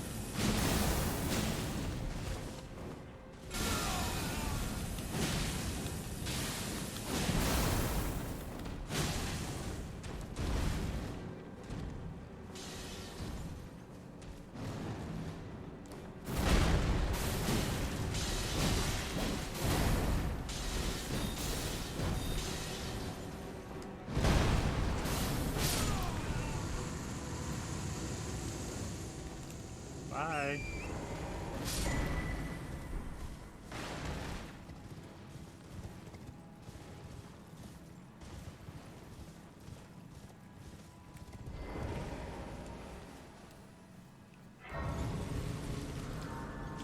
Oh yeah, I need to level up, definitely. Melina, let's see what she has to say. Spoken echoes of Queen Marika linger here as well. Shall I share them? The base game hints that Marika is her mother. The DLC confirms it a little bit more. In Marika's own words, hear me, demigods. My children, beloved, make of thyselves that which ye desire. Be it a lord, be it a god, but should ye fail to become aught at all, ye will be forsaken, amounting only to sacrifices. Shall I turn your... Let my hand rest. Share them with me. Your thoughts, your ambition. Okay.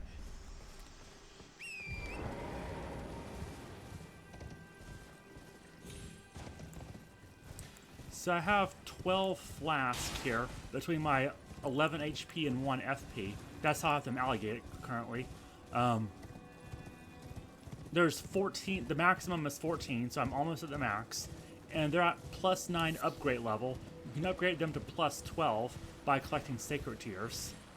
There's one more sacred tier in Langdale on this Altus Plateau area that I can grab. So I can get up to plus 10 for now.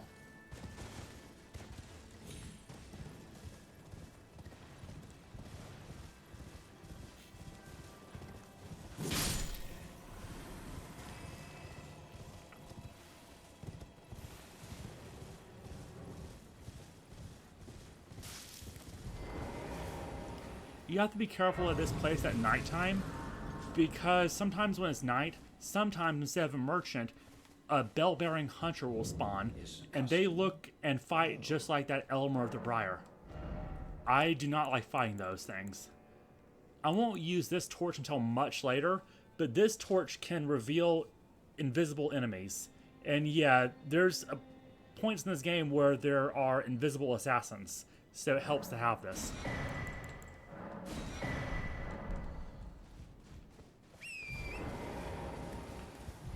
And actually I want to turn this daytime because there's a boss that will attack you at nighttime. There's two types of field bosses that are only out at night. Deathbirds and Knight's Cavalry.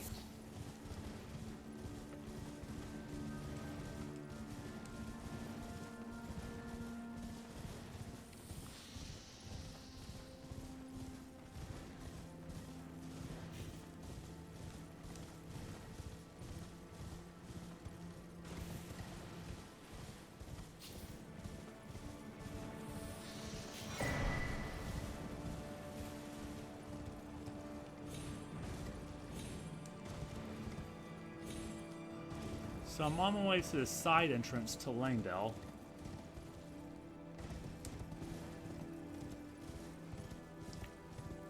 And the thing about Langdale is once we're in there, I don't know if I'm going to really do much in Langdale today because I'm going to be focusing mainly on smaller tasks. But Langdale is one of the cities you really want to explore very thoroughly because at a certain point in the game, Langdale will get destroyed. And anything that you didn't pick up while you were there is gone forever.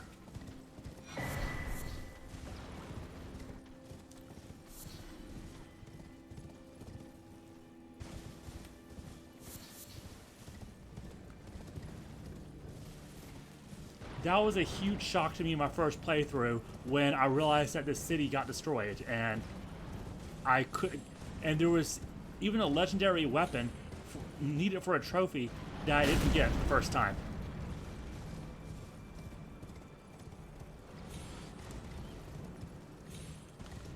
Yeah, these guys shooting at me is going to be a problem, especially if I'm going to try to summon. Let me take care of them real quick.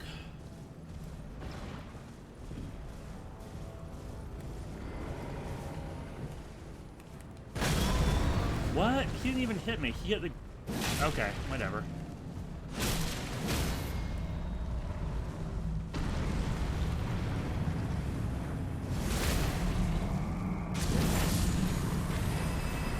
Let's see. He's aggroing on me too? Well, okay. This is annoying. One thing you could do to reset aggro is you can quit the game and then load back in, and you'll start back where you were, just without their attention, but they're not too bad to deal with.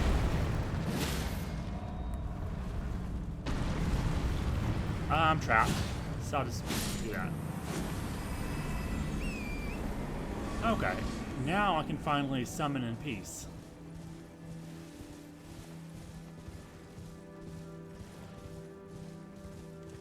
And Millicent's sign should be around here. Okay. That's Millicent. And Tragoth is another one we can summon. And unfortunately, there's a quest in which you have to kill Tragoth. It's not required, but you can get his armor.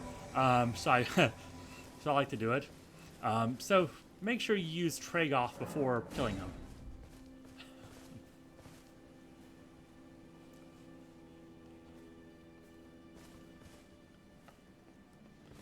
And normally when you summon NPCs, it increases the boss's health, but there are exceptions. I believe if you don't cross a fog wall, it doesn't increase their health.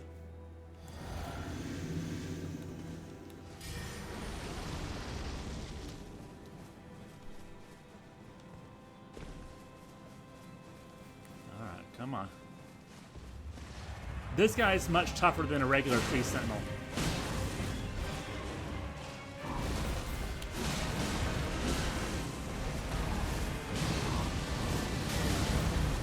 And it has horse breeze fire.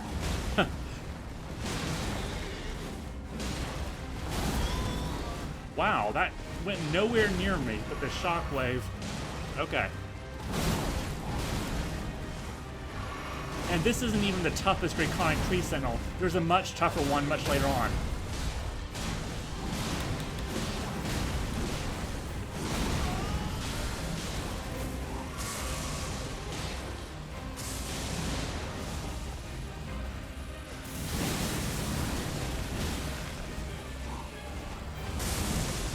And he's actually not necessarily required to enter Langdale.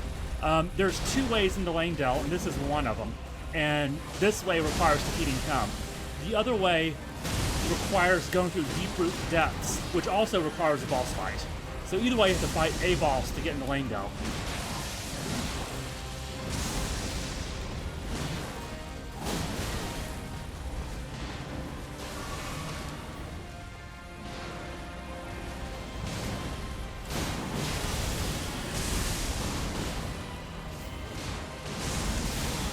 Wow.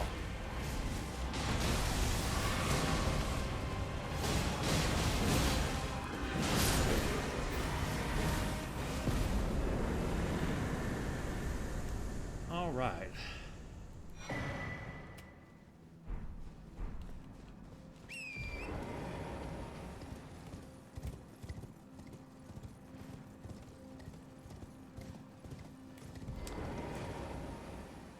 Capital City.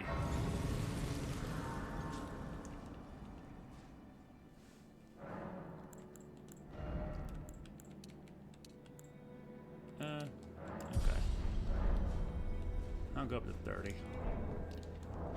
What I have here is my sword scales has a C scaling with strength and B in dexterity. So I do get more benefit out of dexterity than strength. But you get a 50% bonus for two-handing on strength. And with diminishing returns, it's not always the best idea to always pump stats into the highest, to one of the highest scaling. Plus, there's going to be a weapon I'm going to use later on that does scale only with strength.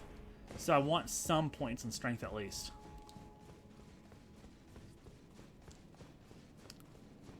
So this is one of those interesting, like, Breath of the Wild type reveals where you're exiting this narrow place and then you see the grand reveal. Well, this isn't the best grand reveal. There's another one.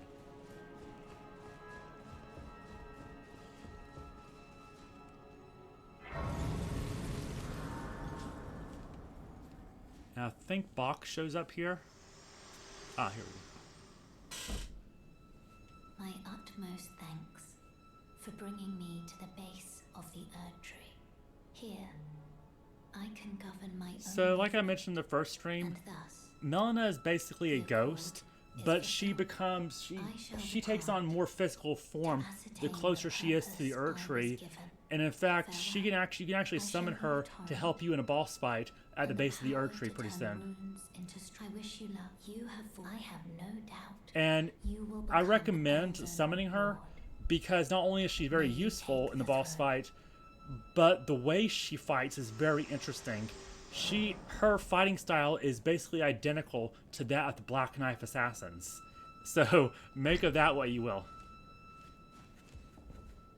Bok the seamster at your service, my lord. Ready to make adjustments to your garments.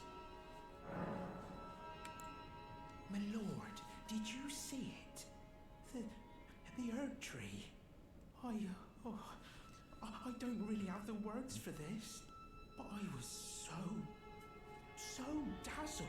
I felt something stir in my breast. I kind of have a suspicion that maybe not everyone is able to see the Erd Tree. I feel it in my bones. Because I suspect that most of the Erd Tree is illusory. My lord, have you ever wished you might be born again? Well, they say that Renala of Rea Lucaria has the power to help people be reborn. Oh, me? Reborn? Oh, look at me. When you're this ugly, well, being reborn, it would hardly make a difference, I'm afraid. So, this is a bad decision. If you give him one of your larval tears, he'll go to Renala and be reborn. But as we know, the only way to be reborn without issues is to possess the Great Rune of the Unborn, which he does not have. So if he undergoes the rebirth procedure, he'll become a human temporarily, and then shortly thereafter he'll die. So if you give him the larval tear, you're basically helping him die. So what we want to do instead is I'm going to use this. You're beautiful. Bok the seamster, ready to make a... Did I just hear my mum speaking? Thank you very much. Mum was always the only one who said I was beautiful. And now, my dear lord, let me hear her voice. Oh, please, if I may dream just once, do you feel the same way my mum did, my lord? You think I'm beautiful, despite these looks? I mean, by demi-human standards, yeah. Oh, my lord, I, Bok the seamster, am forever in your service. May the throne of Elden Lord be yours. Going already, my lord. Well, I'm not going to Please become don't be Elden so Lord, for but your thanks anyway. journeys.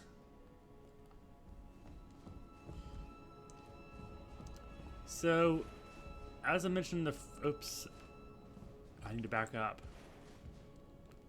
as I mentioned in the first stream, this is based on the Tree of Yashai, except at the top there's an interesting structure here. That, I believe, is Marika's bedchamber.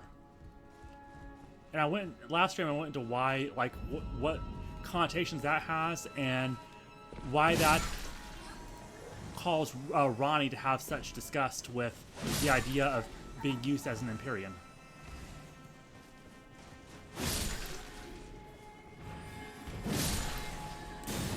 These things are interesting. They're called Oracle Envoys, and they only show up to basically predict the coming of a new god or a new age. So they show up when something big is about to happen.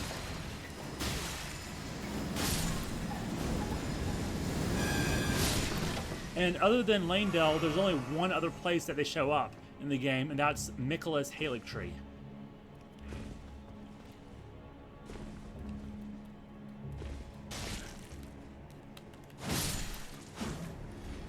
I took a little shortcut there.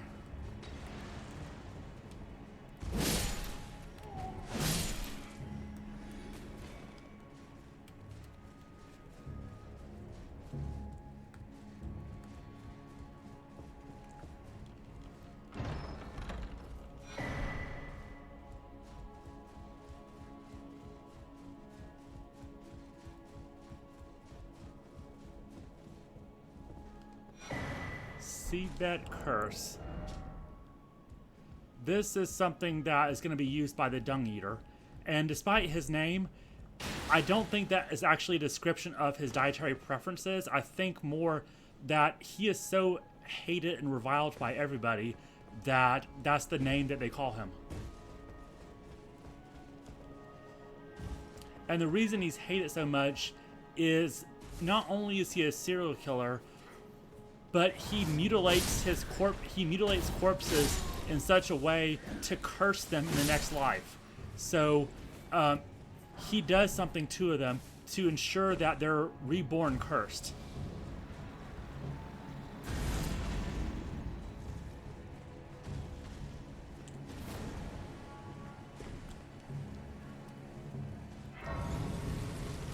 That big dragon up there, that's called Grandsax, and it once attacked Lanedale, and it was defeated by Godwin.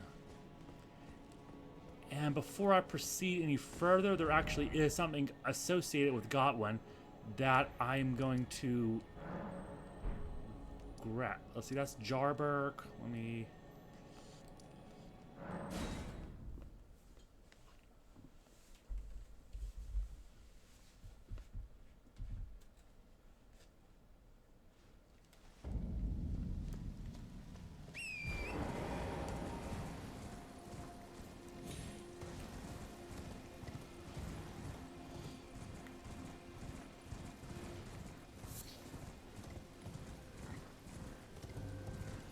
So I didn't talk much last time about... Last time I talked about how Ronnie basically killed her original body and possessed the body of a doll. And the reason she did that was to no longer be an Empyrean, because she didn't want to be used by the Two Fingers. Because, although the game never confirms this, it's sort of implied that the Empyreans are... The ones that are mentioned are female, with a little asterisk there for Miquella. Who's a weird case, but if the imagery we're seeing regarding the Erd Tree and its role in reproduction is true, the fact that the Empyreans are female is not really a coincidence, and Ronnie did not want to be used as an Empyrean, so she killed her own body and is possessing a doll. I was hoping to sneak up on this guy. Okay, but he heard me.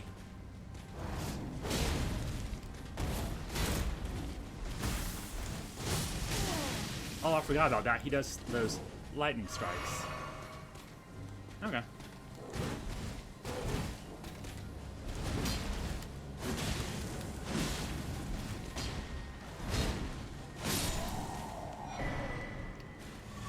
I can use this prayer book to learn some incantations if I decide to later.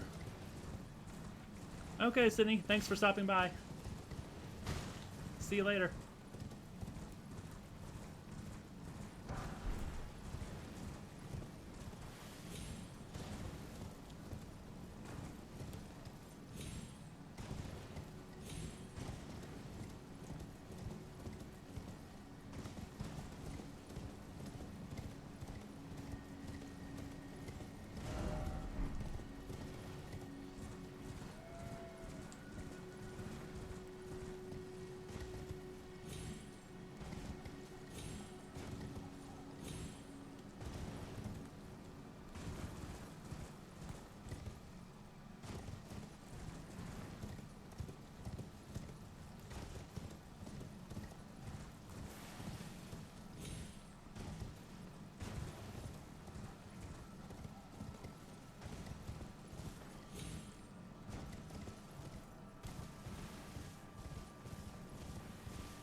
But as I was mentioning, when Ronnie killed herself, she also killed Godwin the Golden in the Black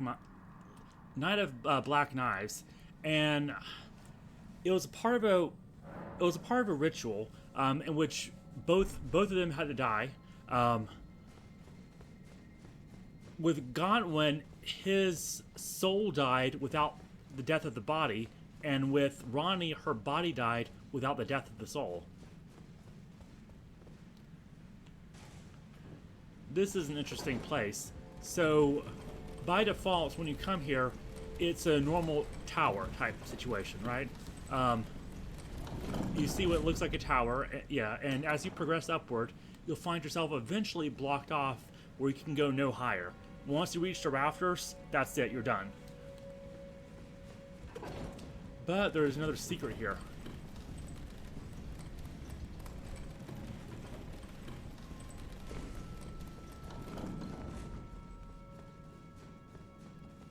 The statue that Ronnie gave us can be used here.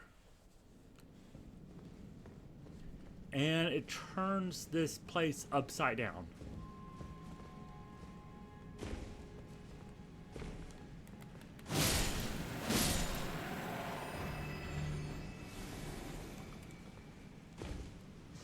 I'm going to avoid that. I was going to try to avoid it.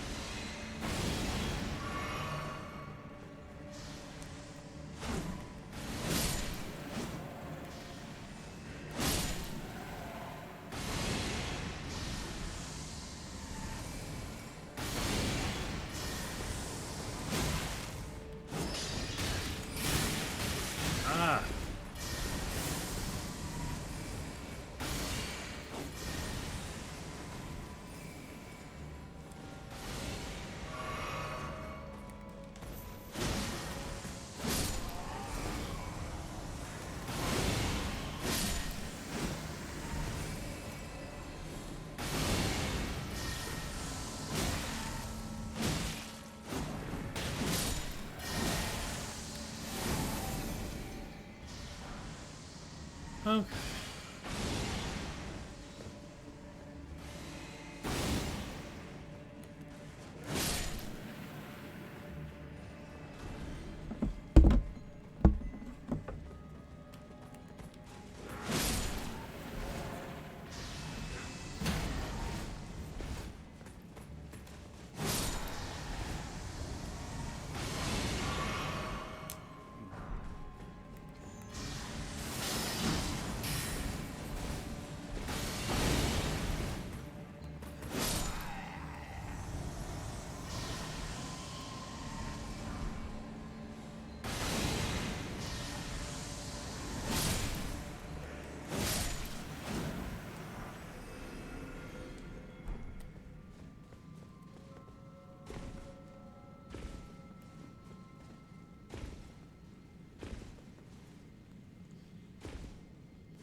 decisions about what to do.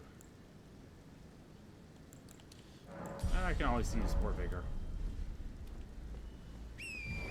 There's going to be a Godskin Noble that appears. I am not going to fight it. I'm just going to run.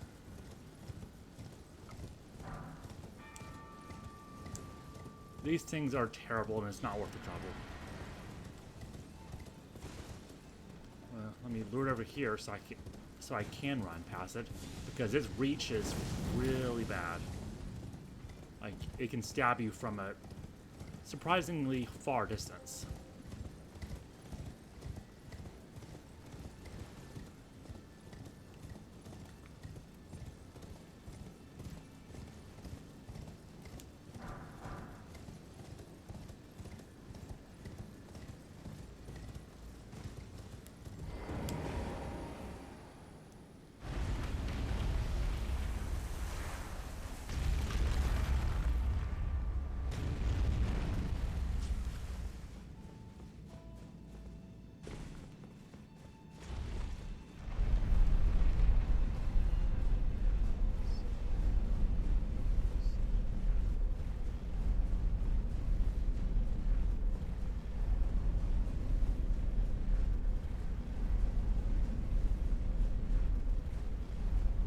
This is the best way to pass time.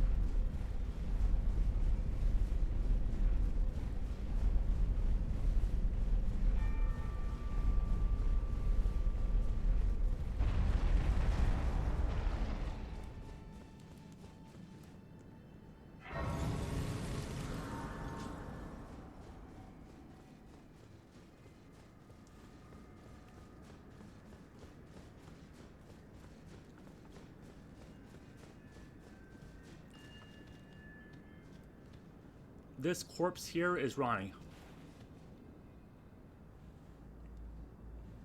This is her original body.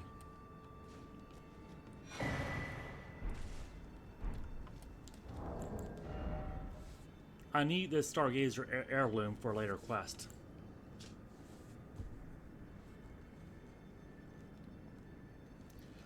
This curse mark was carved at the moment of death of the first demigod and should have taken the shape of a circle. However, two demigods perished at the same time, breaking the curse mark into two half-wheels. The other was, of course, Godwin. Ronnie was the first of the demigods whose flesh perished, while the Prince of Death perished in soul alone.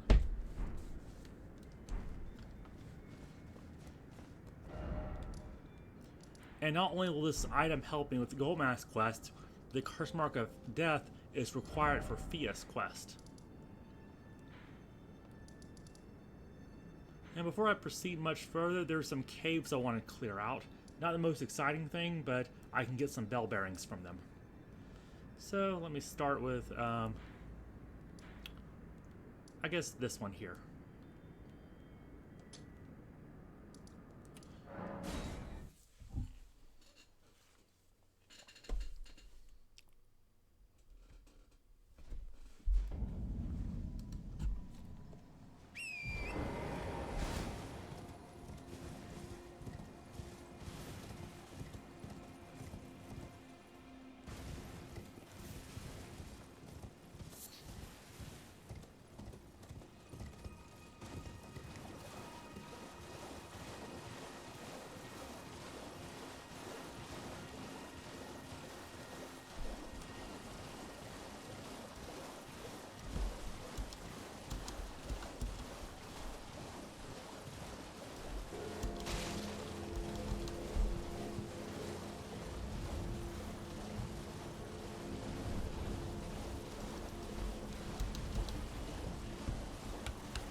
And when going down these elevators, always look a little bit to the left, because there's usually a jumping off point, like diagonally left.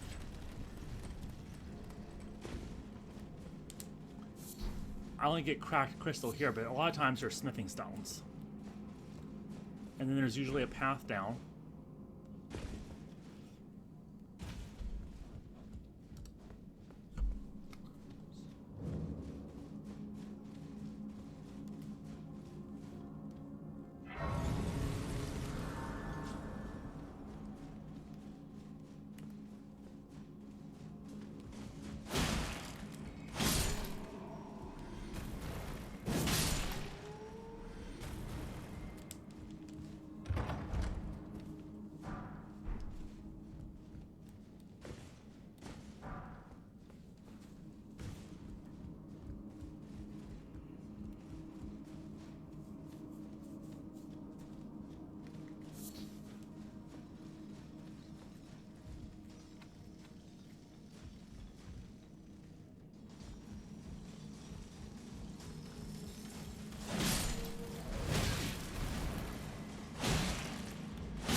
See how consistent this little alcove is? Diagonally to the left.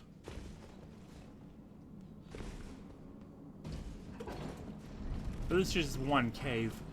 Most other caves operate in the same fashion, though. Okay, so what I'm going to do right now is, even though I don't have this upgrade at all, this is still going to be better for damage than that Bloodhound's Fang against these enemies, the Crystallians. Because this is strike damage.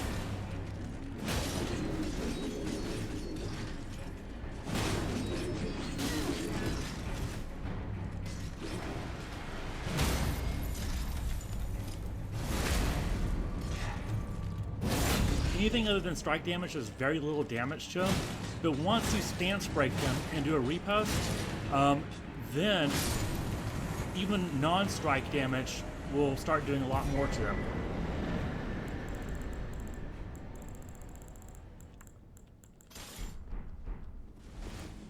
Smithing Stone Miner's Bell Bearing. Alright. That's one. And I may regret this later, but it's not really... I don't need the first Somber Smithing Stone Bell Bearing because I have Iji's Bell Bearing, and he sells Smithing Stones 1 and 2. Now that I have his Bell Bearing, I can buy that. But just for completeness and for convenience, I'm going to try to get that one. And the way you get that one is to clear Celia Crystal Tunnel, which is kind of an infamous place to be. And I can go there normally. I can fast travel to Celia and go to the Crystal Tunnel, and do it that way. But I can also show off a trap chest.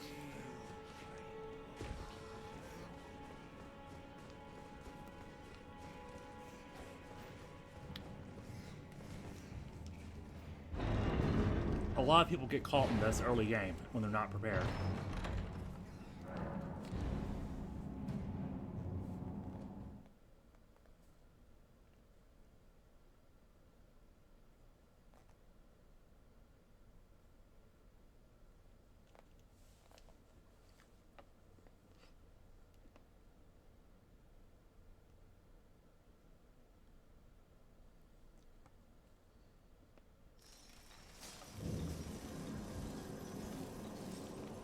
Alright, so this is basically I'm trapped until I rest at a side of grace. But I'll see if I can clear this place.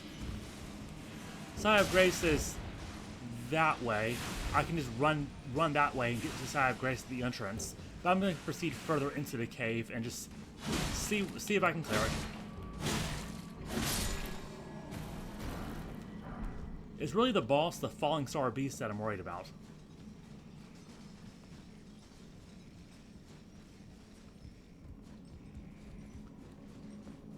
Normally, this boss wouldn't even be the worst Falling Star Beast. There's one up in Mount Gelmir that's much worse, the full-grown one. But the space that you fight this one in is limited. And you can't use Torrent. So the beast itself isn't as bad, but the location is not ideal for fighting it.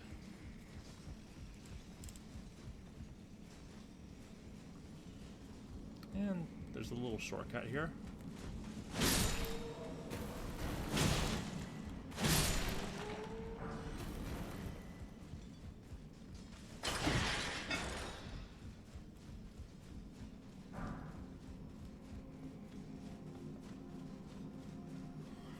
I actually don't remember if this thing can bleed. I'm going to assume that it probably can't, though. Because it looks like it's made out of rock or something. So I'll assume it can't bleed, and I won't really bother with Blood Flame Blade. I don't think it's only vulnerable to strike damage, though. So I'll keep using my sword.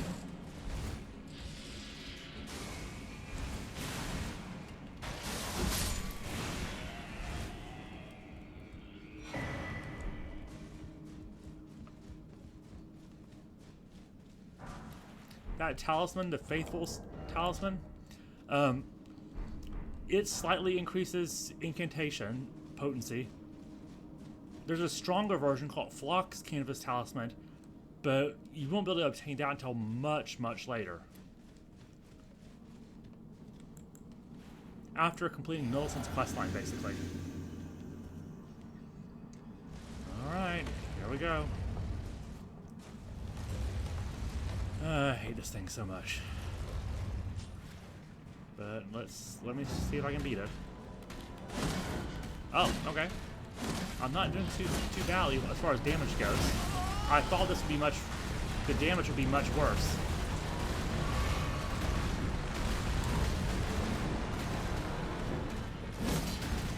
Wow, okay.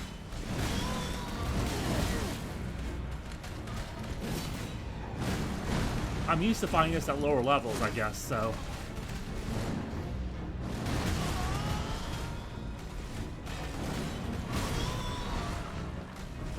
Okay, now it's giving me some issues. Come on. I thought I dodged that. Okay, I'm not gonna have time to heal, I guess.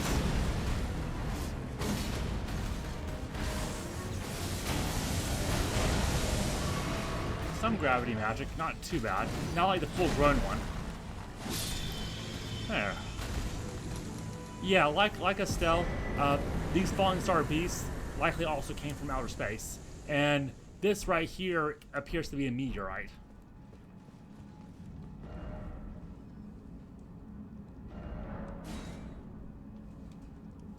Oh yeah, I'm still trapped technically, so I need to rest at a side of grace before I can fast travel.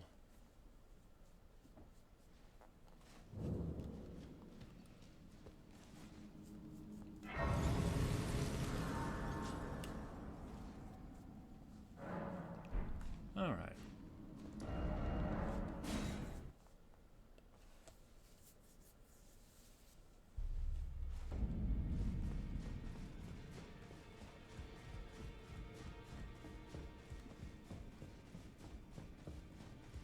And I've obtained a Seabeck curse, so I can speak to Dung Eater now.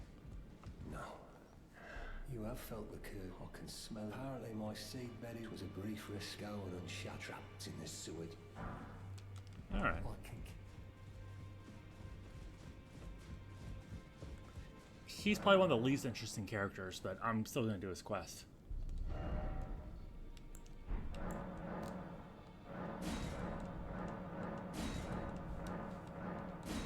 Wow, so many bell bearings.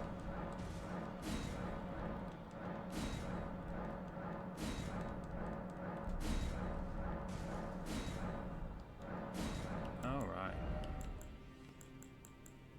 Oh wow, I have 26 smithing stone ones. Okay, I think I'm good on smithing stone ones. And twos, I guess. I have 2 of the great stars. I'm going to focus for now on upgrading 1. No. Oh, don't pay me any, just lay out.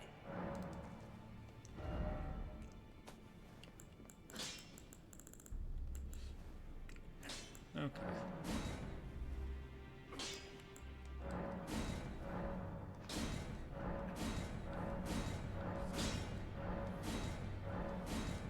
Alright, cool. Got a +8. That's good enough for now.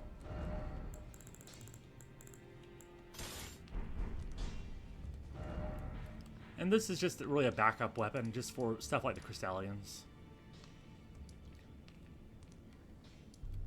And unlocking these bell bearings is just going to be useful anyway. Because even though I've mainly been using my Bloodhound's Fang, I still want to get all the bell bearings, and there may be other weapons that I sort of have in mind that I might use for certain fights.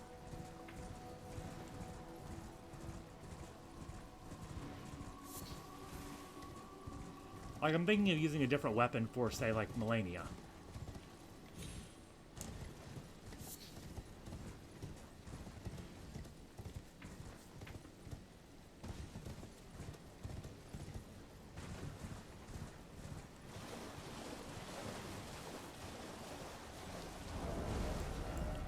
Ah, okay. I can actually, with this scarab, I have Roger's, this I got from Roger, and the Ash of War Glintblade Phalanx is pretty useful for these invisible scarabs. You don't want to go too far, otherwise these slugs will drop down. But if I stand about here,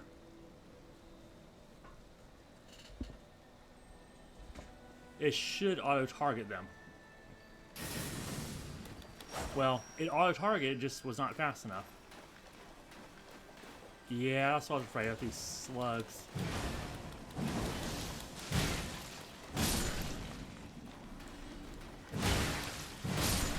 I'll take them out real quick.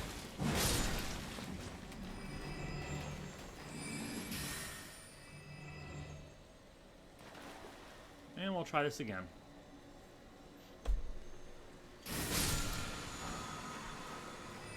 There we go. This is a good Ash of War to use with Great Stars. Because Great Stars already heals you when you strike an enemy with it. And Prayerful Strike does the same thing, so it kind of stacks.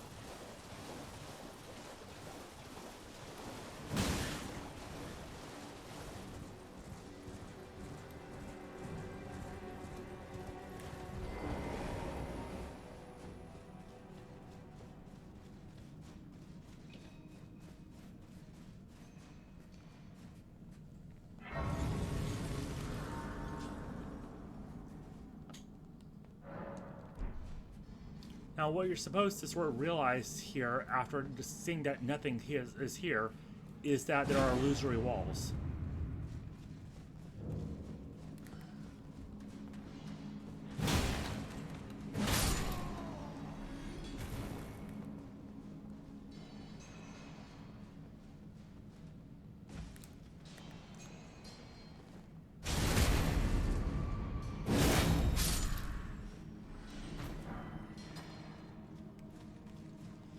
And once I grab this, I'm actually done with this cave, but since I'm here, I might as well finish it. And instead of hitting every illusory wall, I can just clear out a bunch of them like this.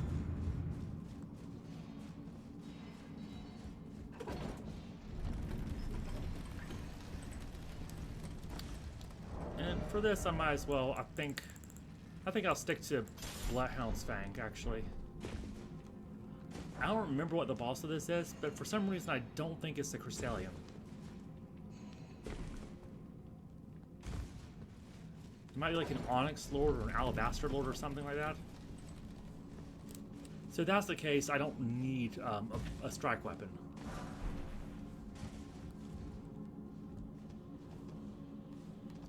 If you have ranged capabilities, this will be a good time to use it because there's a lot of these vagrant militia around here. You see one of them, well, two of them, but others are hidden.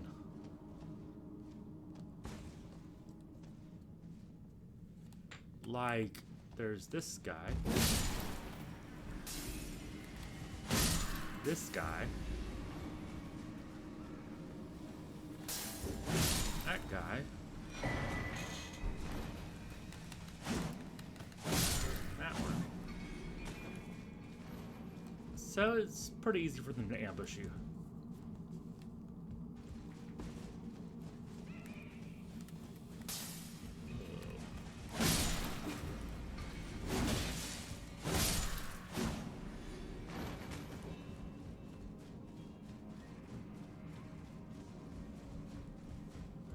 Gotta be fast here, because once you fall, roll away, because they explode.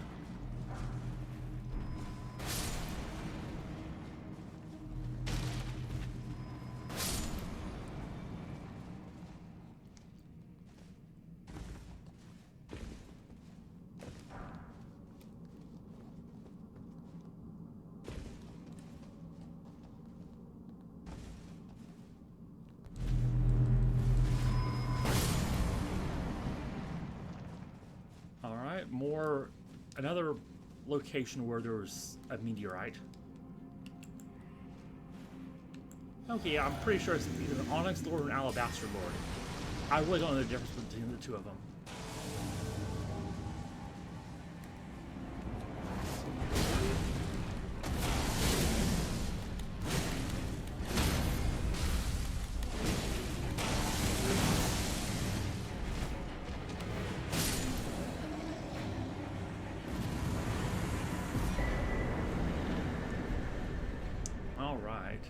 And I don't think I can use this Divine Tower yet, which I'm probably wouldn't anyway. But this is how you get to it, through this sealed tunnel.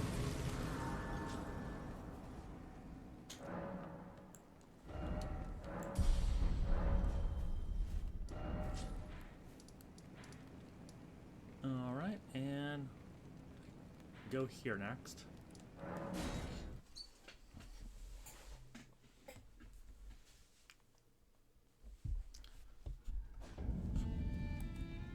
And instead of taking the teleporter, as I normally would, I'm going to come down this way.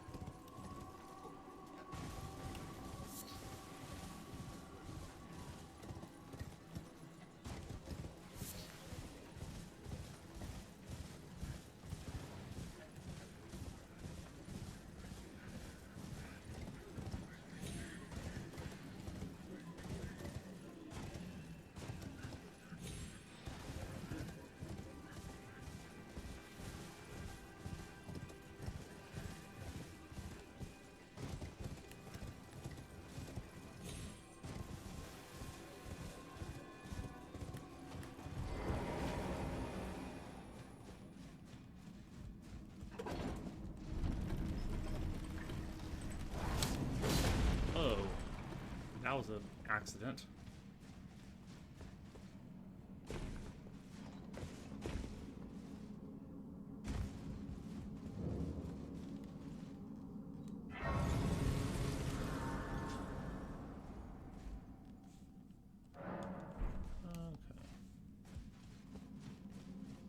I believe this place does have crystalline balls.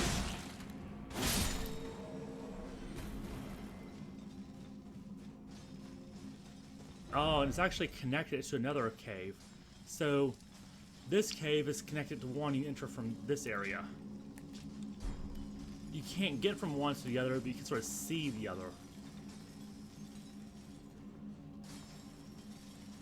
And there's actually, this is gonna be it's kind of tough to do, but there's actually a good talisman I can obtain.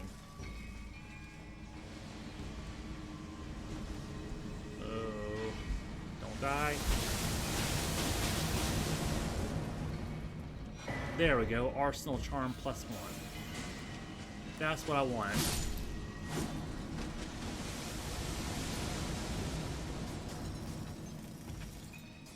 I'm surprised that one didn't attack me, that avionette. Oh, you know what? I'm going to be using this, and this recovers my HP as I use it, so let's see how much HP I can get. Well, not a whole lot.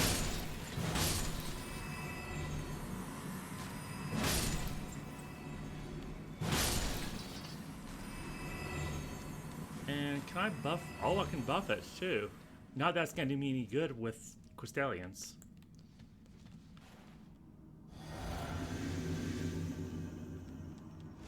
That's good to know. I don't remember if I picked up the Wild Strikes Ash of War, but that'll be a good one to use with this.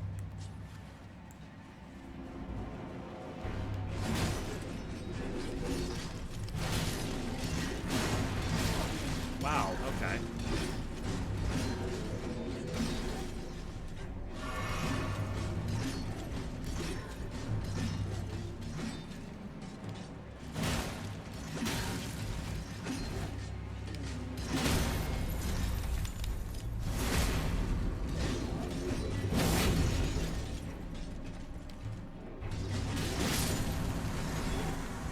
Easy.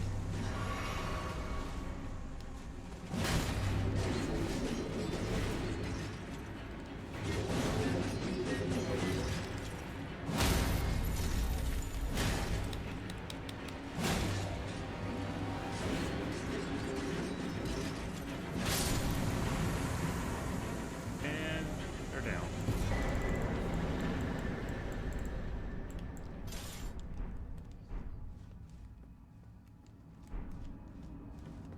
Alright, another smithing stone bell bearing.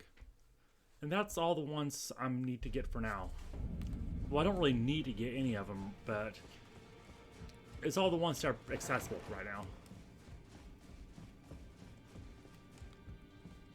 I'm not going to really bother with the glove work stuff. I might show this catacombs. Actually, the Wyndham Catacombs has one, and I'm gonna probably go there anyway for this Scorpion Charm.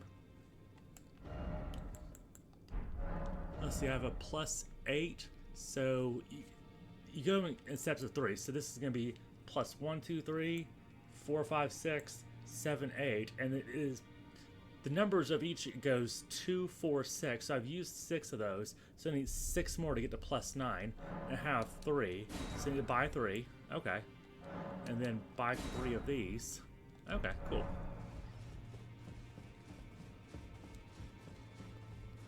Once you do this for a while, you'll start getting used to the math.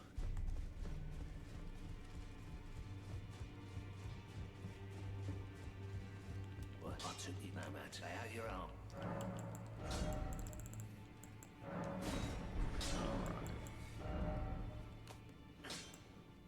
And you know what? I'm pretty sure I'm not going to use Estelle's Remembrance.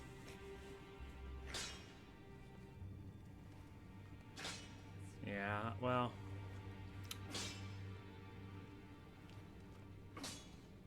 Yeah, I'll sell it.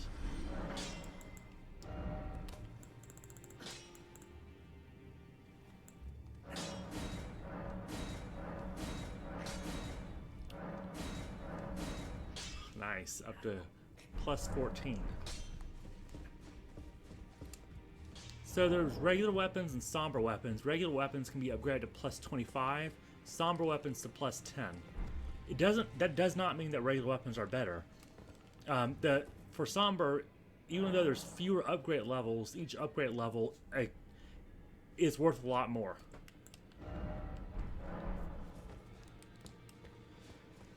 And I could sell Radon's Remembrance. I know I can't use the swords because that's an intelligence requirement. But what I could probably do is maybe use his bow.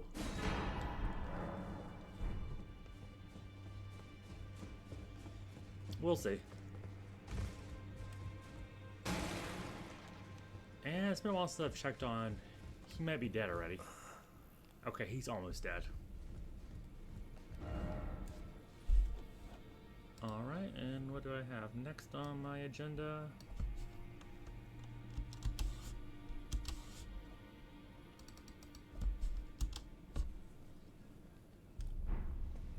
Let me see if I can obtain the Great Jar's Arsenal. Let's see. Okay, I already unlocked that shortcut through Shifra River. This is going to be kind of tough because there's 3 NPC invaders that you have to fight, and they're all pretty tough. And if you lose to any of them, you have to do this whole thing again, including getting to them, which is not fun. And if you're playing online, the NPC invader builds, they're going to be based on the builds of other players. But since I'm playing offline, it'll be this default set, which the default set is kind of difficult.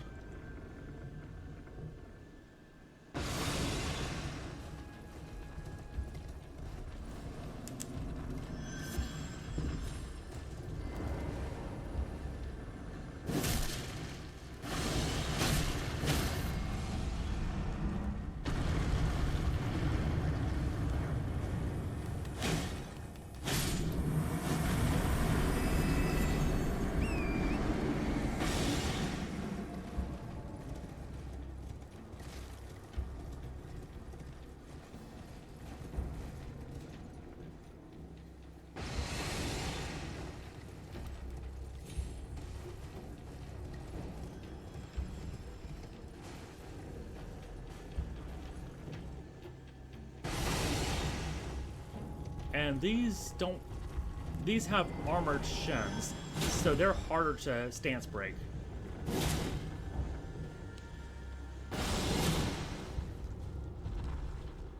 You can still do it though.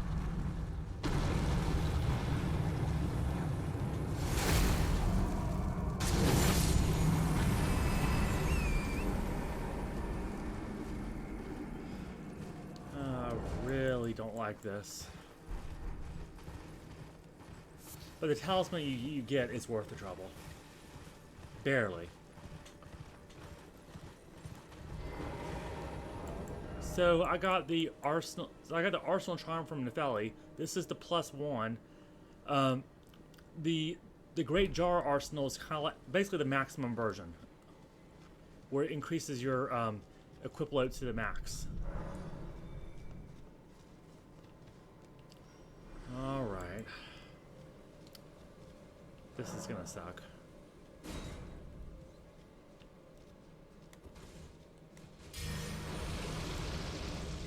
I don't think I'll use my Wonder Aesthetic just yet. I wish I knew how to time it to get the backstabs when they first spawn. That would make this so much easier. Oh, see, these follow-ups are always risky. I think she can parry you.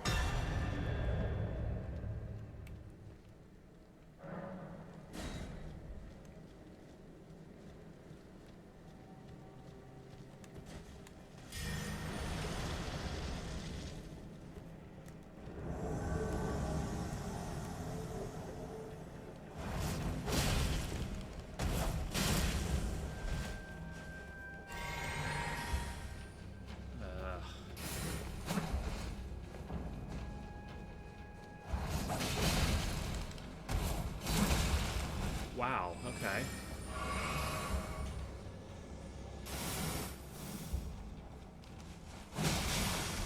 Ah. Okay, one more, and I'll use my wondrous physic for this one.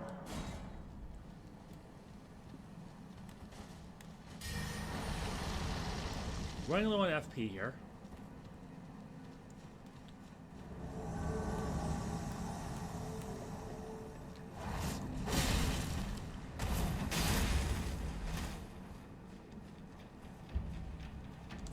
Oh, I was gonna try to bait an attack, but I think that's Prayerful Strike, the Ashavor I obtained not that long ago.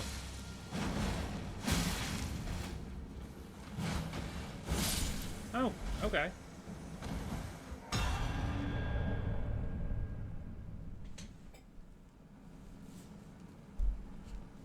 Huh.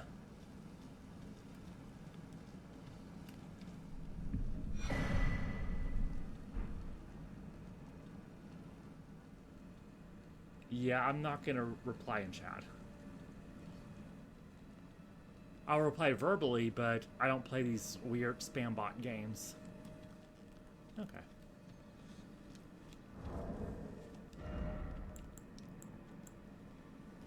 Yeah, why do spam bots make it so obvious? Like, what's the goal here?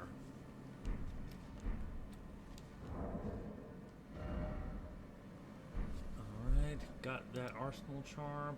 Let's see what else is next in the list.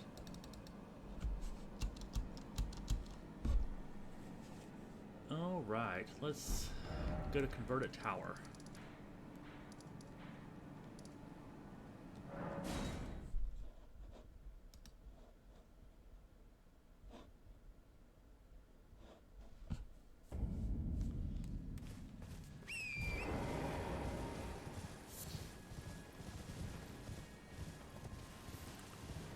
I need to set the auto mod stuff to filter out these spam bots, really.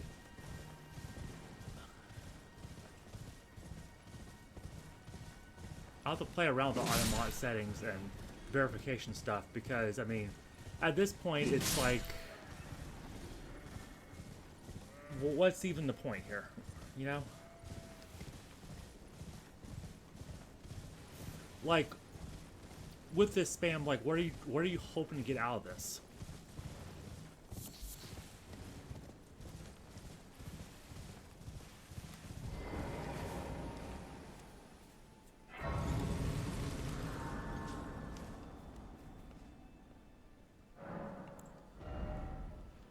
Ooh, I'm so close to getting a level. Do I have any? No, I don't. Well, let's see. I need 41420. So 19 more runes. Are you gonna give me 19 runes? More than that. Okay.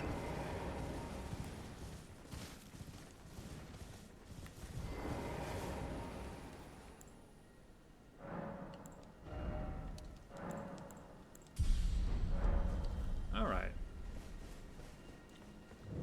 So, if you come here, it says Erudition Gyve.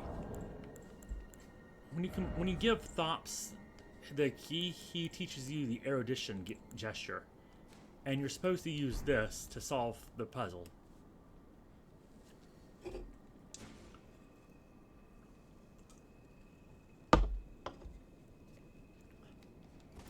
And then this ladder appears. But if you don't have the Erudition gesture, there's another way, which is to come up here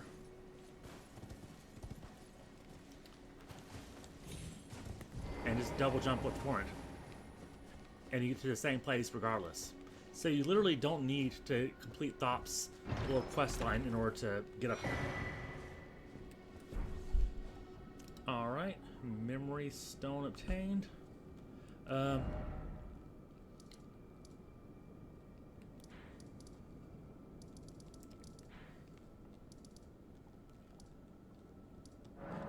over here. There's a talisman I want to grab in a cave with a rune bear, which I'm not excited about.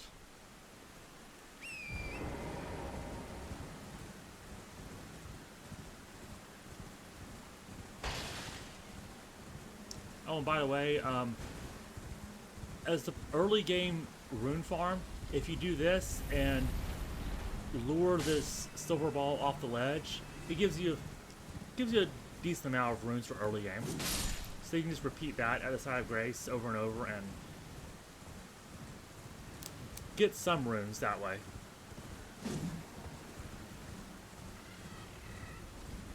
Again, it's only really good early game. Wow. I wonder if this torch, I know it doesn't work on rune bears. Does it work on these? Yep.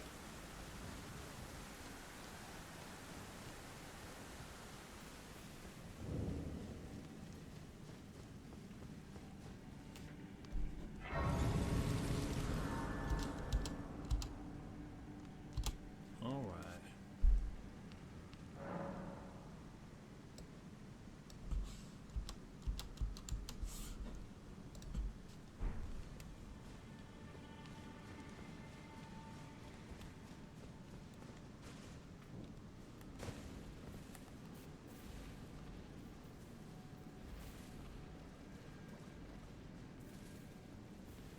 I think the bull goat's talisman is in here too. So maybe I should fight this thing. I don't want to, but I can also use stealth, I guess. It's just kind of difficult.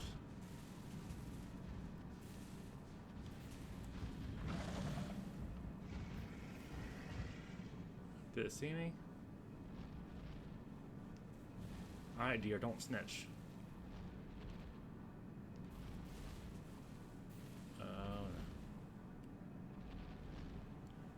Oh no. I'm not here. There's a good reason to be nervous about this bear. You do not want to mess with it.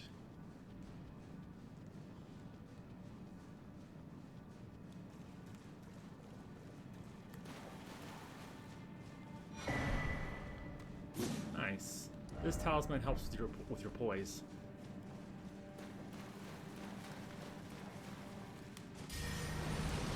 Yeah, I drank my flask of Wondrous Physic way too early.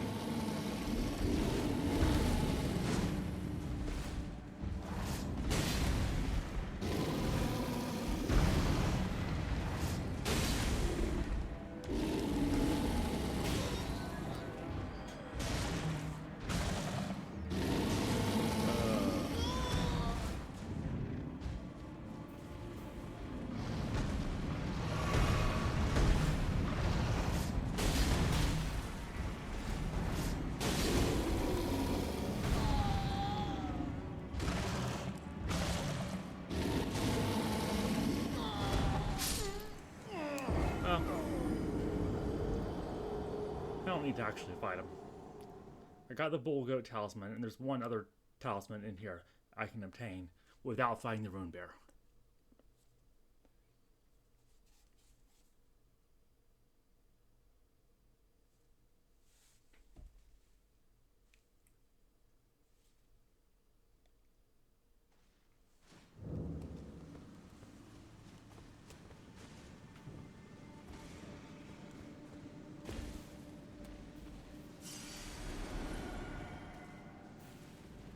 So I'm just gonna sneak past him and not deal with this at all. I can never remember what the situation is with the wolves and the beast repellent torch. It seems like sometimes it works, sometimes it doesn't.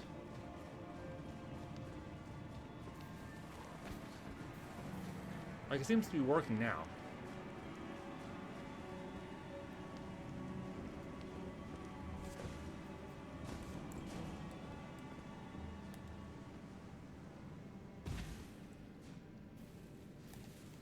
Alright. Dual boss fight. I'll see what I can do with... Ah, he turned around. I'm wasting Blood Flame Blade.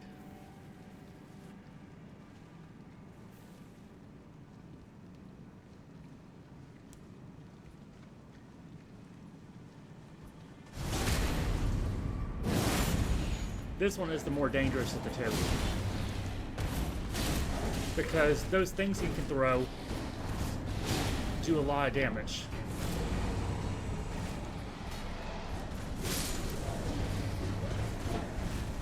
This one's not so bad. It's the one who throws the knives at you. That's the one you have to worry about.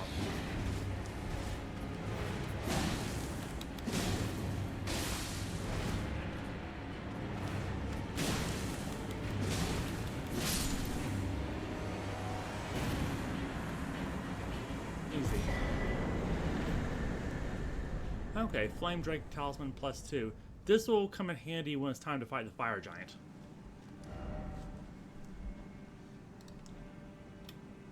Nice. Okay, let's see what else we can do here.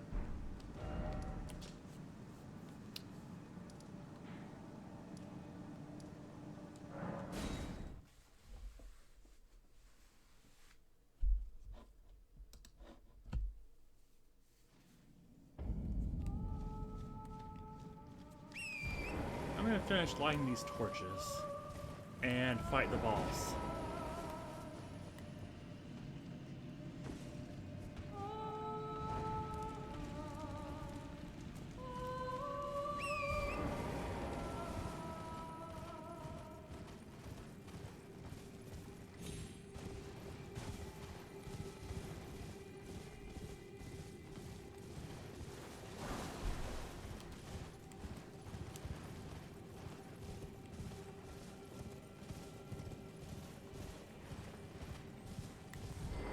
Red Wolf.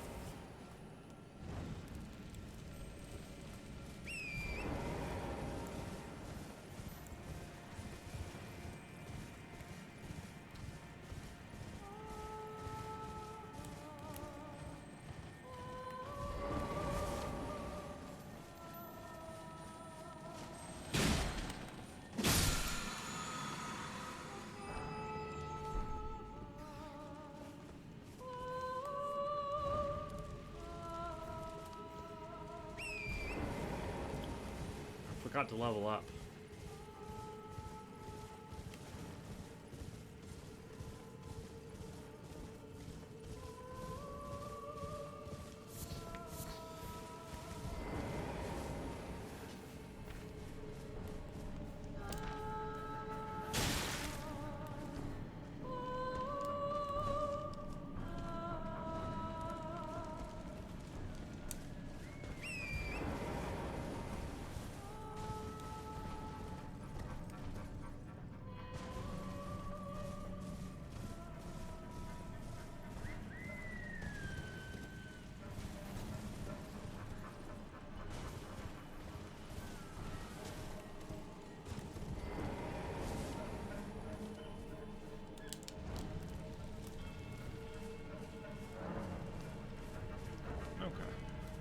Before I fight it, it's not a difficult fight, but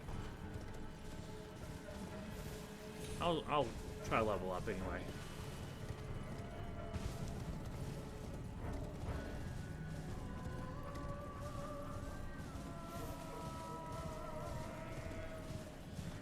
Because I do have a lot of runes.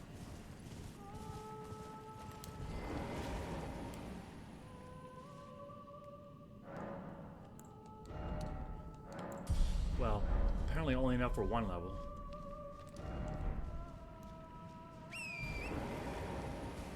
Let's see, how much do I need? Okay, about another 5,000 more. Yeah. Well, I'll definitely have enough once I defeat this boss. This one is has a trophy associated with it. There's 2 ancestor spirits. This is the tougher one, the regal ancestor spirit, and this is the one you get a trophy for. Because it's a remembrance boss.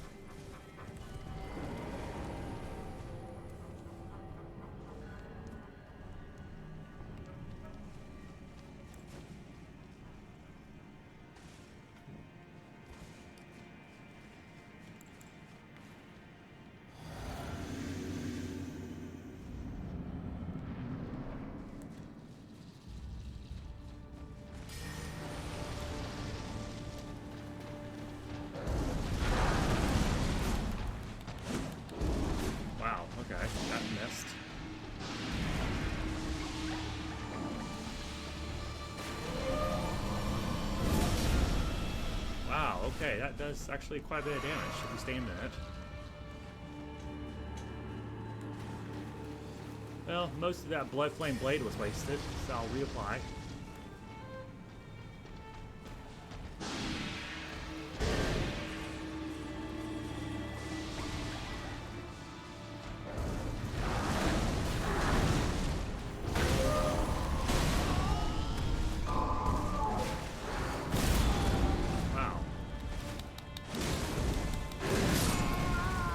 Oh wow, I was actually not expecting that.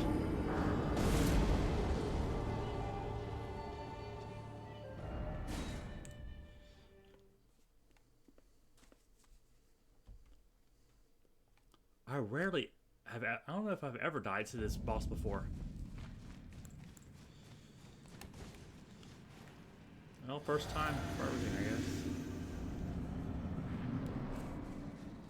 But then again, this is normally one of the bosses I fight like last in the game, just because there's no real reason to fight it, except just for completionism.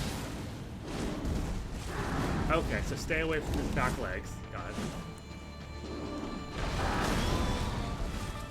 Dodged a little too early there.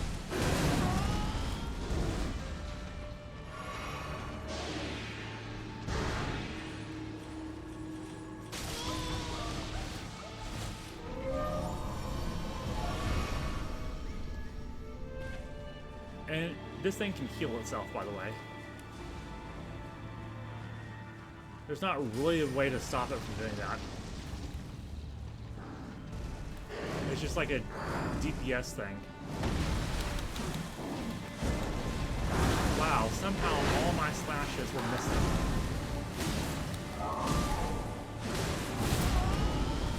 It hasn't killed yet. But it's probably going to.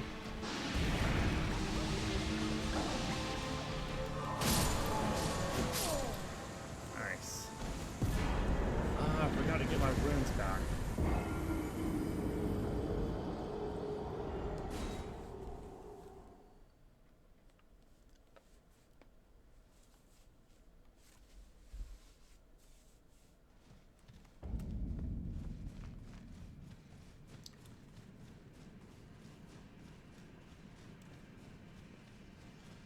But notice it was doing like a little double jump thing. In fact, actually what it was doing was a triple jump. But I'm thinking that torrent is related to this thing.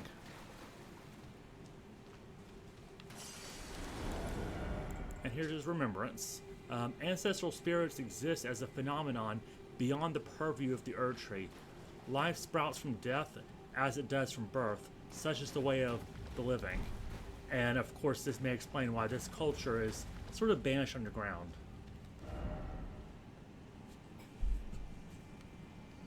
But now that that's unlocked, let me go back to Ancestral Woods.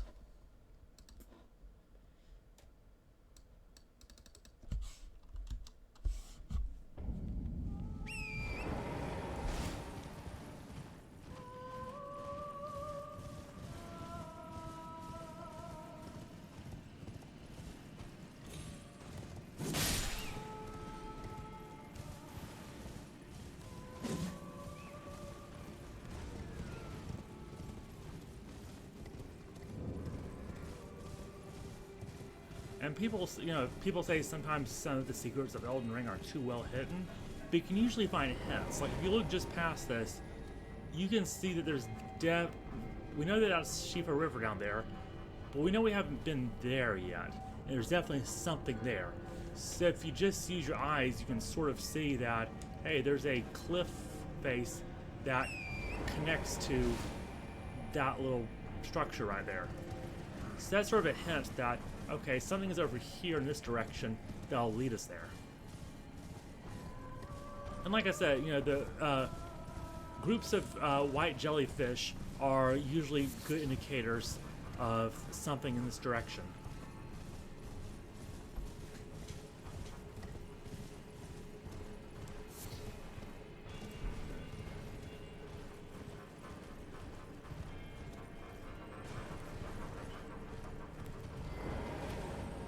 There's actually 2 Crucible Knights here. I'm at least gonna fight the first one. I'll probably fight this, end up fighting the second one too.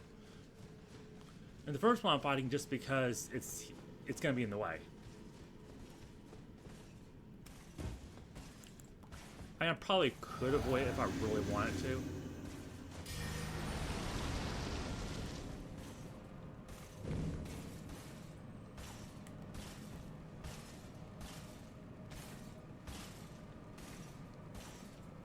Yeah, I think I applied Blood Flame Blade a little too early. I think this only lasts for like a minute. Wow, okay, I cannot do a backstab apparently.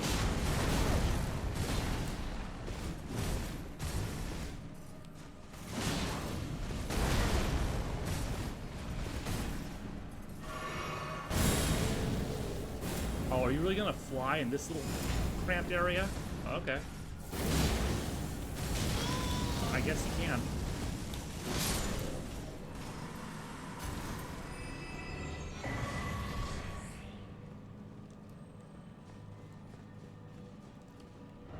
Cool.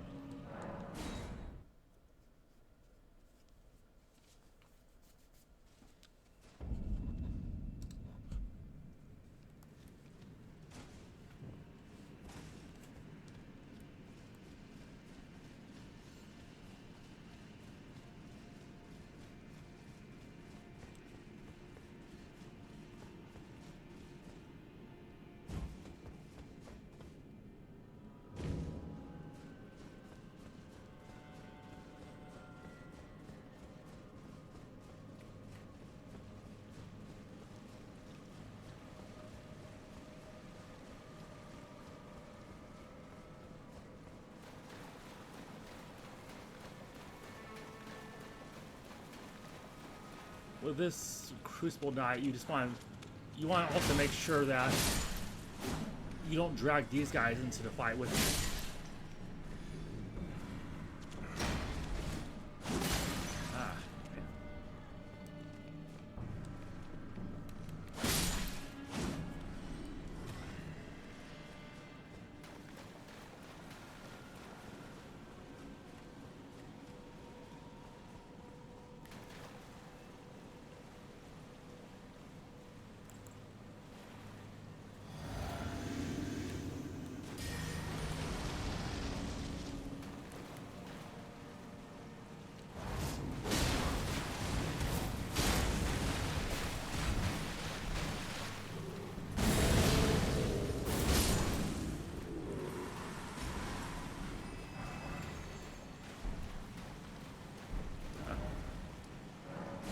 Bad.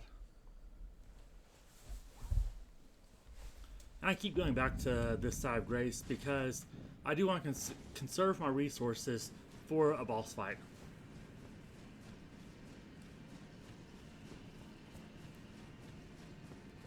And unfortunately, so the boss fight is against 2 gargoyles, and since they're gargoyles, they don't have blood, so they can't bleed.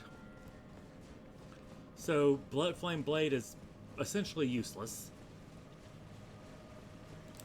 as is my Sword's native bleed ability. So it's pretty much I'm just going to be doing pure slash damage.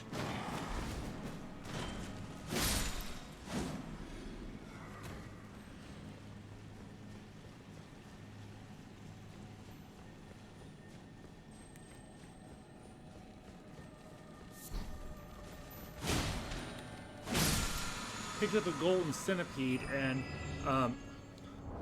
let's see, the curse mark of death. What was that described as? Also known as the half-wheel wound of the centipede.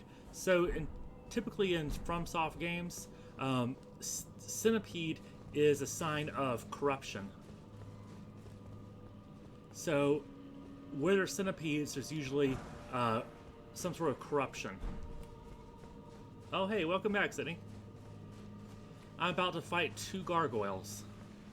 I'm near the underground city of Nokron. This is actually part of Nokron.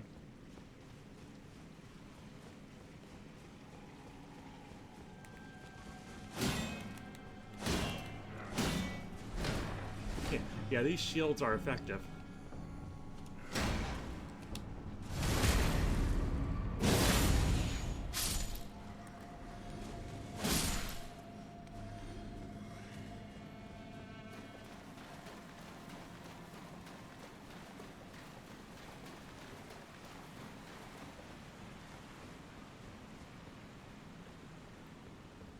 And that right there is Mogwin Palace, which I explored a little bit of. It's the one with a huge lake of blood.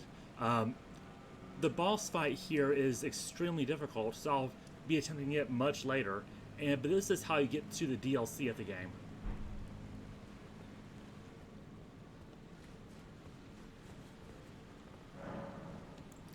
This is the other D. So, there's D, Hunter of the Dead, and then there's D, Beholder of Death. They're twin brothers.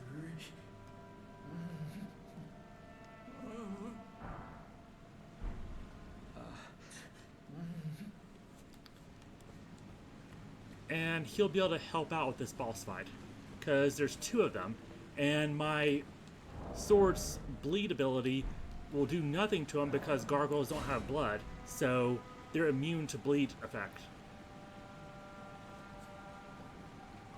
Alright, come on, D. Let's fight these gargoyles. The other D, Hunter of Dead, his brother, was killed by Fia. Alright, these guys can easily inflict poison on you, so I probably should have prepared for poison. Yeah, and after a short time, he'll be joined by a second gargoyle.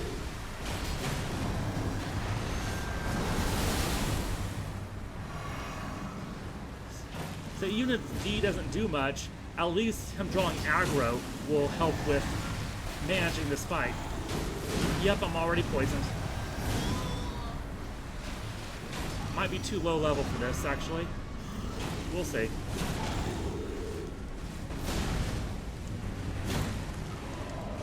Just gonna focus on the first one. Wow. Yeah, they do a lot of damage. One is gonna be easier than two. Almost had that critical. Even being in the cloud of poison does damage to you. Okay, come on. Yeah.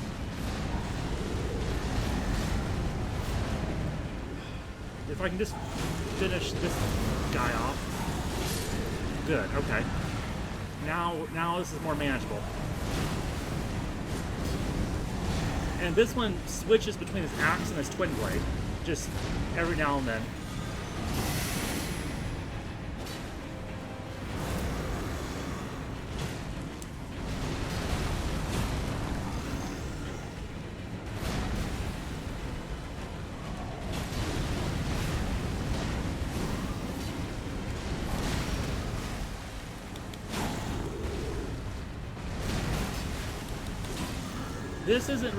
Boss isn't really necessary, but I think you get a trophy for it, and it's also one of the pathways to deep-root depths. There's two ways to deep-root depths.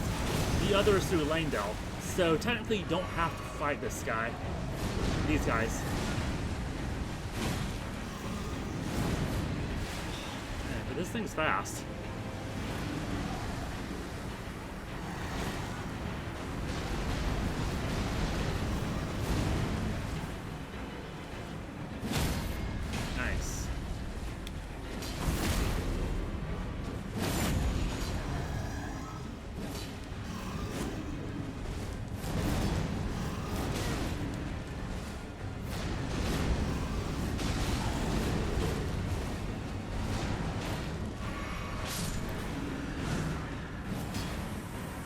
Alright.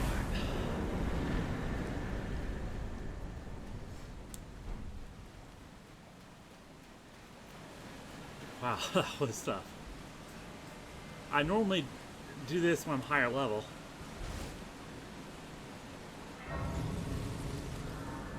But I'm finding for streaming, I'm doing things out of the order I'd normally do them in.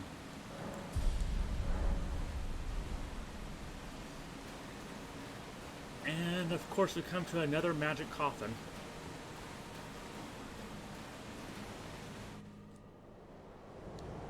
I'll skip this cutscene. It flies up a waterfall because logic.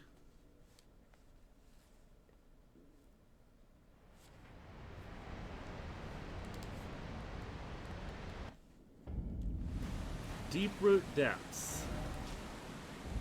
Here's the surface area, and we're underground. So as you can tell, we're sort of approaching the roots of the Erd Tree. This isn't a mandatory area, by the way. This entire area is completely hidden. There's two paths into it, one of which was sort of the hidden route we found. The other is underneath Langdale through a set of illusory walls, which is how well hidden it is. So you can easily play through the entire game, beat the game, without ever coming across this area. There's actually a few areas in the game like that where, unless you specifically, searched and found it, you're just gonna play through the game and not even know it exists. I'm not gonna mess with this guy. Yeah, I'm not messing with him.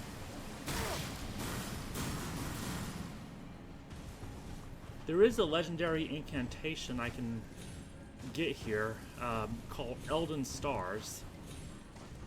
And it's worth doing anyway, this little cave area, because you can get lots of good rune items. But yeah, we're approaching the roots of the Erd Tree, and, well, the Erd Tree is grafted onto the Great Tree roots, so they're sort of the same system. And the third Eternal City is here as well. So there's Nokron, Noxella, but the third one is called the Nameless Eternal City. And there's some interesting things about the locations of these places. Alright, so this queen, if you bust this egg thing, you get a Newman room. These are pretty helpful for... they give you plenty of runes.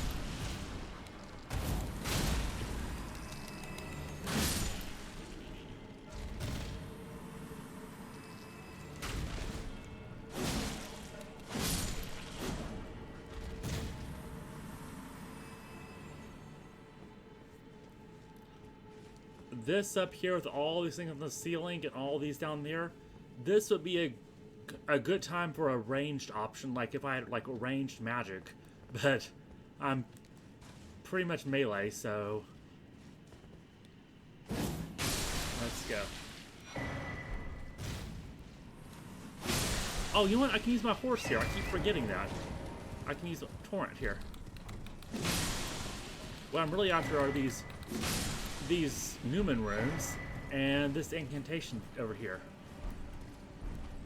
I pretty much always do this on foot. I completely forget that torrent is usable here, because he's normally not inside caves.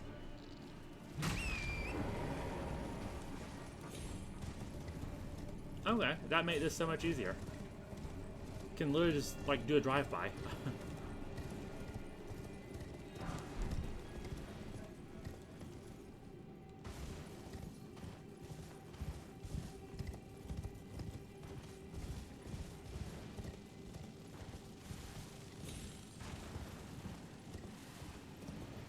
So the thing I got, incantation, is one of the legendary incantations you need for a trophy, Elden Stars. And unfortunately the final boss is going to make use of this incantation, and it's very annoying to deal with.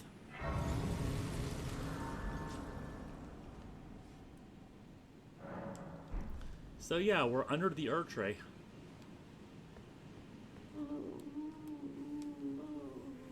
Lord Godwin, such cruelty, such humiliation. Oh, my poor sweet lordling should have died a true So to recap on that, Ronnie killed herself at the same time she killed Godwin. So she killed her body but left her soul intact, and at the same time killed Godwin's soul but left his body intact, and his body is now corrupting the Great Tree roots. And it's the cause of the those who live in death and death roots sprouting up everywhere.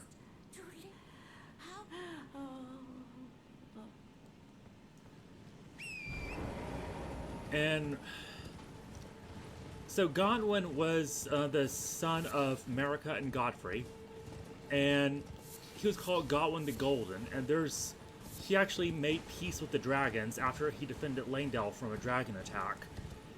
And one reason why I think Ronnie chose him to be the one to assassinate in order for this ritual to take place was that he was a pretty big defender of the Golden Order, and her goal is to completely overthrow the Golden Order.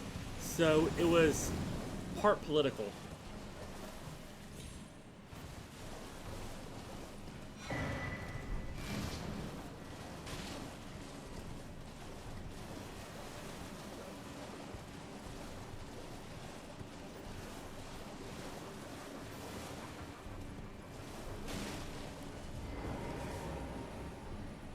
And since Godwin is like dead, he's one of the characters who we hear a lot about, but never actually meet or interact with at all in the game because he's already dead.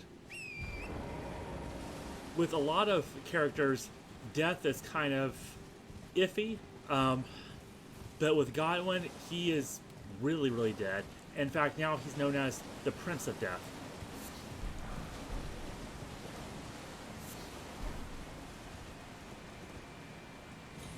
And when I get to Castle Sol, we'll see how Mikola attempted to allow him to die a true death, as it's called.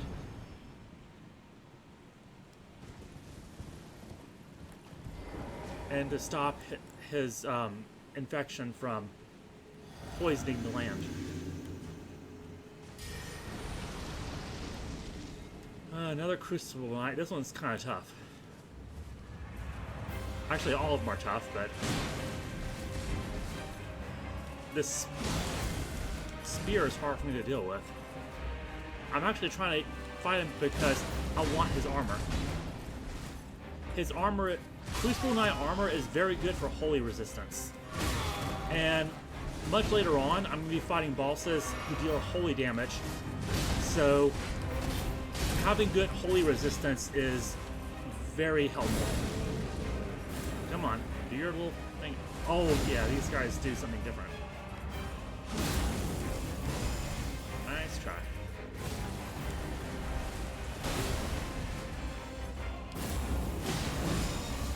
I was really counting on that last slash finishing him off. But he almost finished me off. Because I thought mine would do more damage.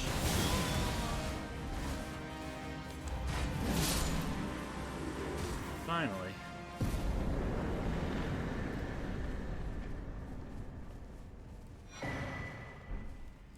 The big boss of this area is called a Lich Dragon. It's the dragon Fortisax who was friends with Godwin and attempted to help Godwin, but instead basically became a zombie dragon.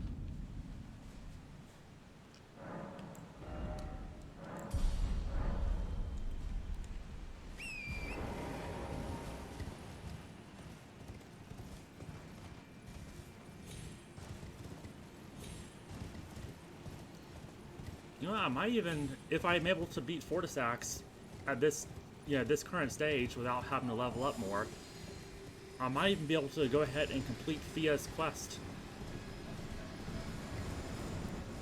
and unlock her ending. Prince of Death's Staff. Let's see. Enhances death sorceries. One of the staves deemed heretical by the Academy for its ability to allow sorceries to be augmented through faith in addition to intelligence. So normally, intelligence governs sorcery and faith governs incantations, but Prince of Death's Staff, it scales equally with both faith and intelligence. And Prince of Death refers to Godwin.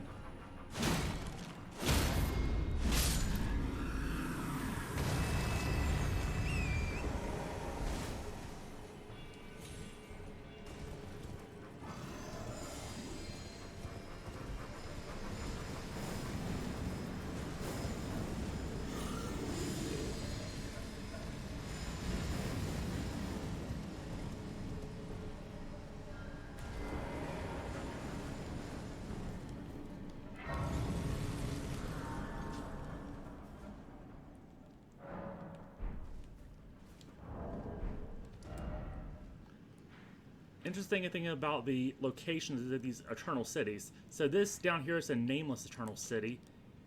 It's right below Langdale, and as we haven't gotten to into Langdale proper yet, but once we get into this area of Langdale, the architecture of Lower Langdale will start to resemble these eternal cities. So it's like, we know the eternal cities were cast underground for treason.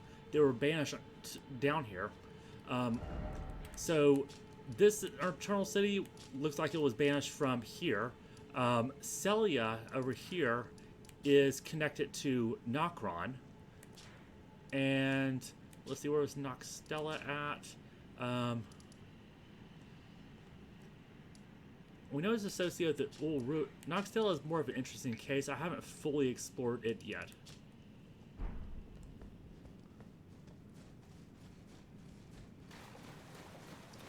And this is basically the main corpse of Godwin. It's not as like where he was actually. So when Godwin was buried in the people get buried in catacombs, and so they can be absorbed through the roots of the great tree and then reborn.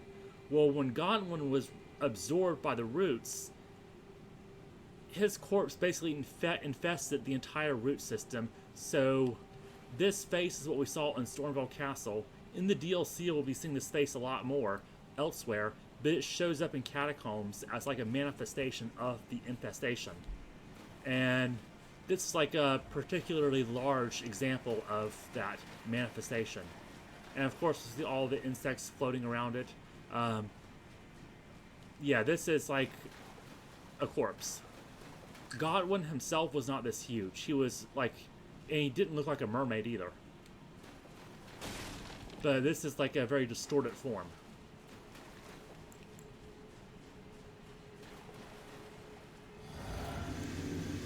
We're about to be attacked.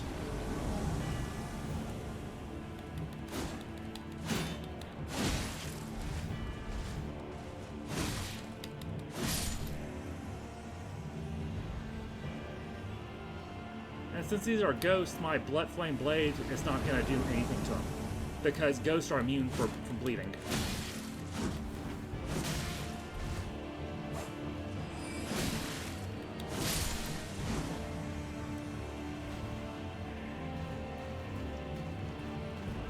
Now is where it gets difficult, because there's going to be 3 of them at once.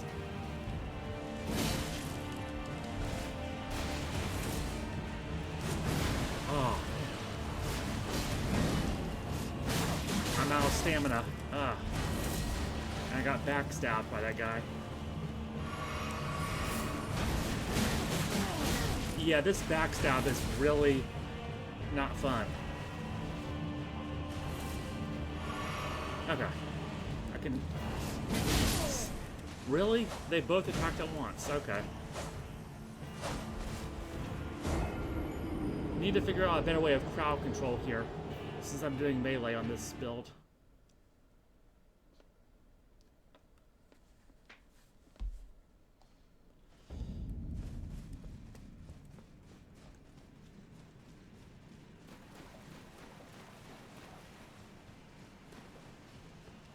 Alright. So first 2 guys are easy, but then when there's 3 of them, that's when crowd control becomes a big issue.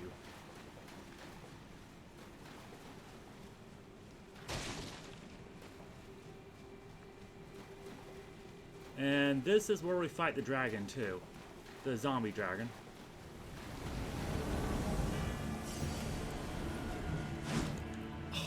Forget they're invulnerable when they first spawn in.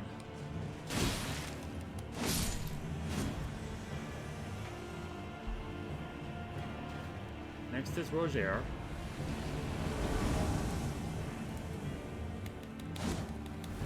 If you time it just right, you can backstab them as soon as they lose their invulnerability, but before they can move.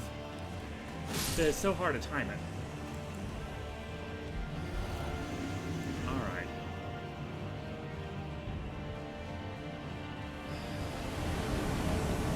Maybe I'll stick to one end here.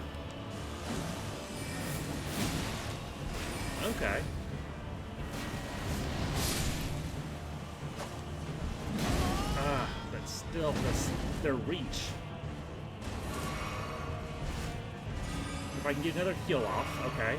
That black mist can kill you if you stand in it for too long. It's death blight.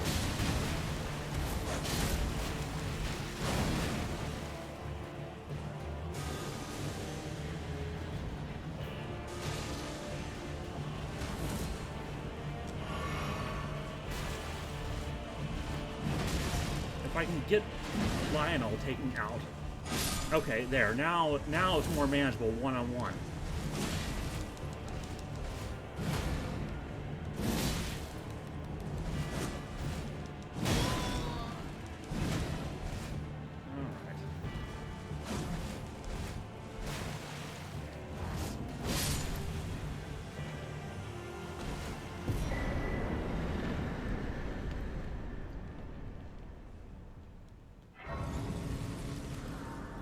That was tougher than normal.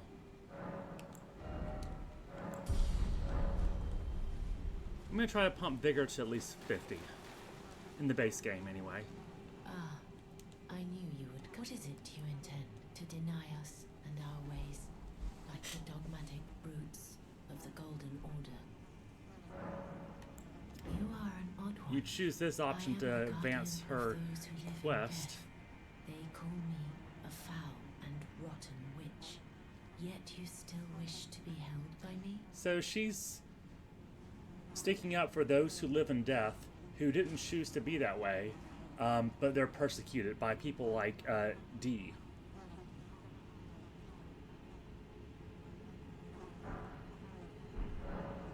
And yeah, that Baldican's blessing, you saw my health bar briefly move. Having it in your inventory reduces your max HP by 5%. Have you ever seen? So I'll get rid of it once I'm done with when this the first stuff. of the demigods died, his flesh was marked with the half-wheel wound of the centipede.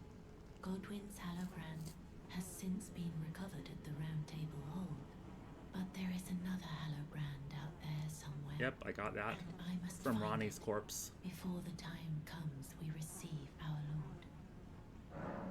When Godwyn died, a hallowbrand scored his flesh, but another exists. Yeah, and I have that. must before the time my hands will you still? Okay, now I can give it to This her. Okay. is the other hallowbrand. How did you? Oh, my utmost thanks.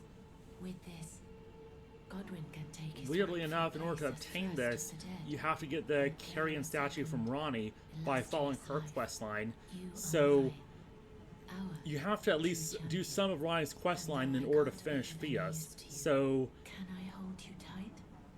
If only for a moment.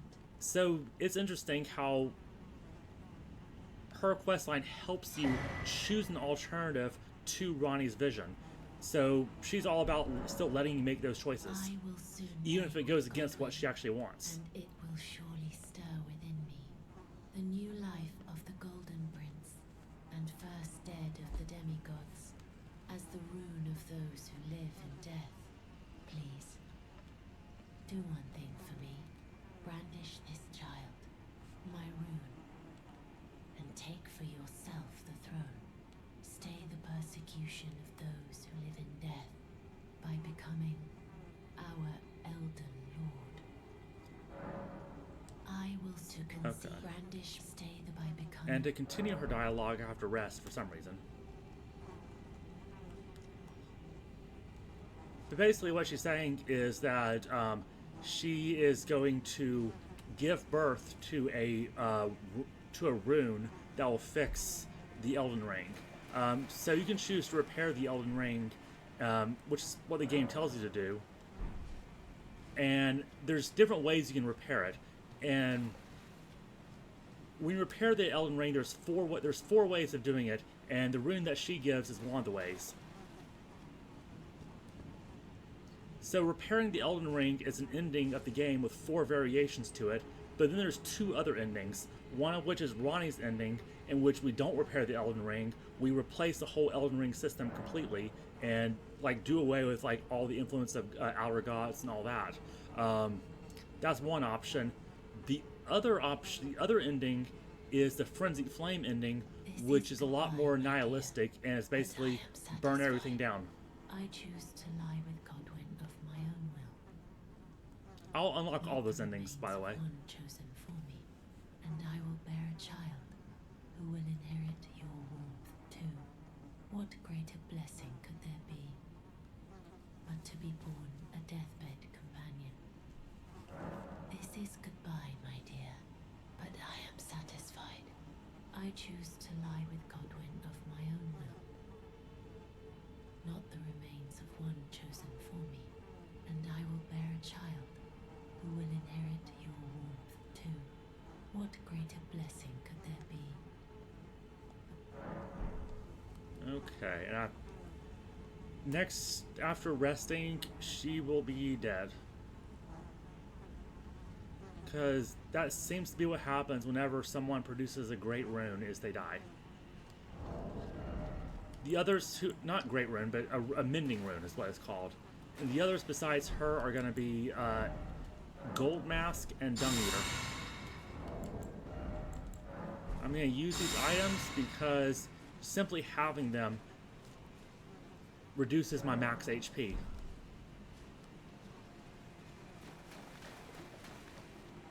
And in order to actually obtain that mending rune, I have to enter her dream. And this is where I have to fight a dragon. Not looking forward to this.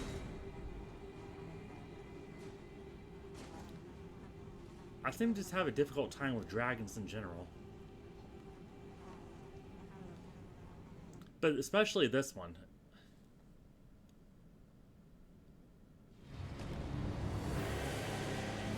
Alright, here we go.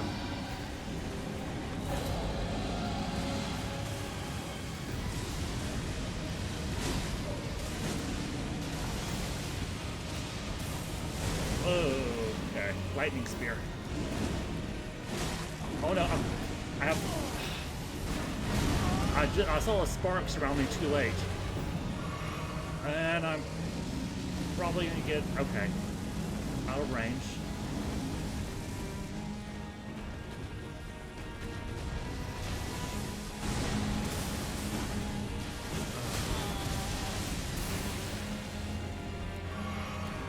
Alright, come on.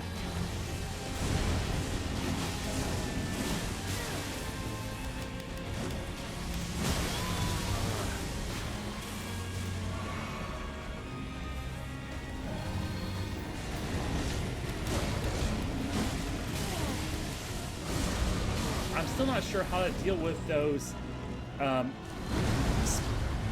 sparks appear around me, how to avoid getting shot, except to roll at the exact precise time.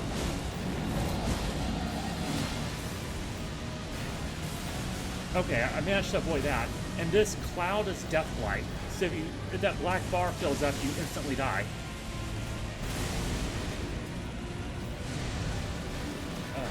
Okay.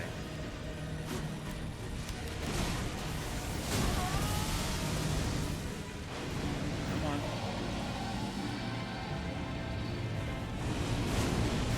Ha. Dodged it.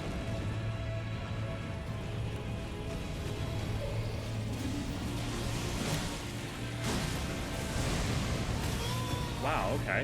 Shockwave.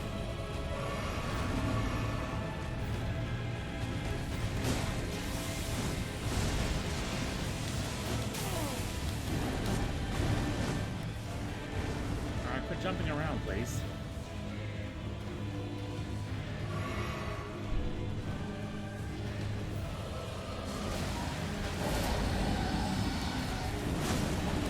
If you're using a faith build, the Pest Threads incantation is very good for dragons. And if you're using sorcery, the Sharp Spiral spell is really good for dragons. But if we're using a sword, the only good sword for dragons is in the DLC. And even that doesn't really do anything for the Dragon Lord. Alright, defeated Fortisax and got his remembrance. He was basically... so Godwin defended Lanedale from the dragon Grandsax, and he eventually made peace with the dragons and befriended this dragon Fortisax. And Fortisanax tried to rescue Godwin from death. He fought the death within Godwin, but was corrupted by death and basically became a zombie dragon. Mending Rune of the Death Prince. And unfortunately now when we rest, something's going to happen. Let me level up. This guy. Take a good long look. See the wrath of the Golden Order, the Order's justice writ in blood. This is what's become of your precious... the rotten wit. Now I can look my brother honeyed ring. I didn't mean to talk to him. Let me...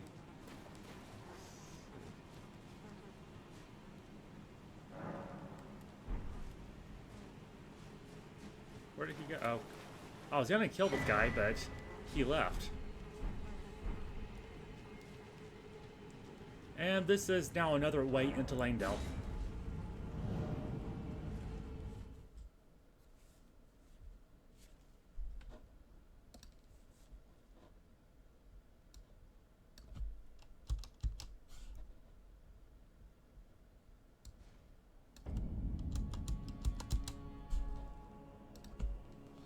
Alright, so I think the last thing I'm going to do in this stream is complete Selen's questline. I'm not going to get too deep into exploring Langdale today, just because there's a lot here.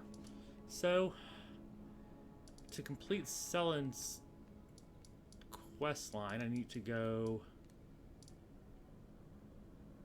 Okay, Church of the Plague.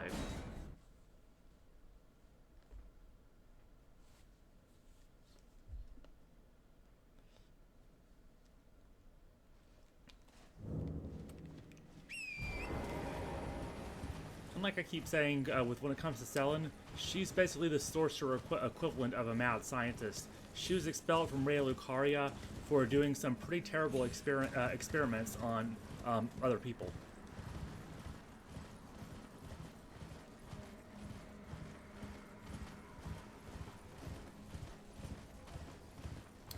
And this is crazy. So we're given clues that somewhere around here there's a hidden cave, but they said around Celia. This is pretty far from Celia, but if I hit the wall around here, somewhere around here anyway, there we go. This is the hidden cave. And there's a boss in this cave that I'm probably not gonna fight because it's 3 Crystallians, and they can infect you with Scarlet Rot, and that's really terrible. 3 is bad enough. 1 that can give you Scarlet Rot is bad enough, but 3 that can give you Scarlet Rot is just it's a bad time. But there is something I need in the cave. I need to free this trapped person.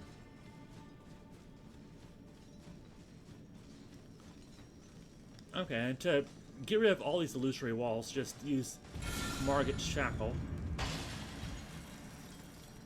Oh, okay, I thought I could just run past him. But he hurt me.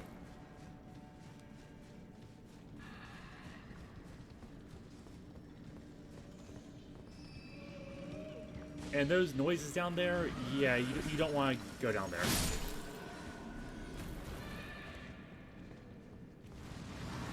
Yeah, oh, I slipped.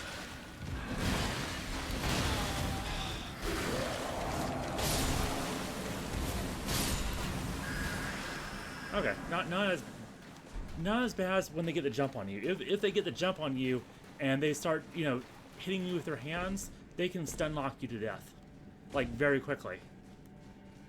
The worst ones are going to be in the Halix tree. And I'll really try to avoid fighting those.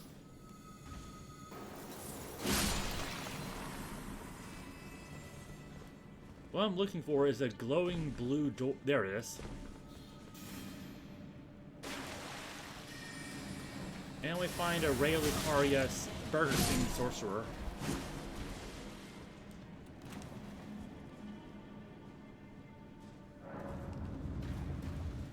And this is the trapped Master Lusat.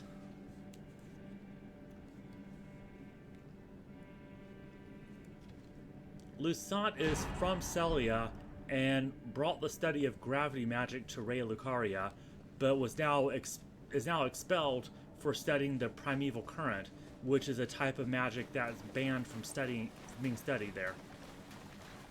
And it's kind of like has a very cosmic horror theme where it's like a forbidden knowledge of the cosmos that studying it too closely will drive you mad.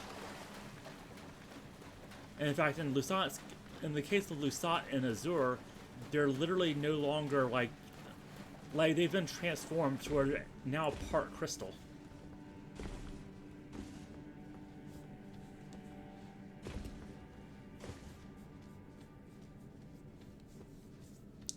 Okay.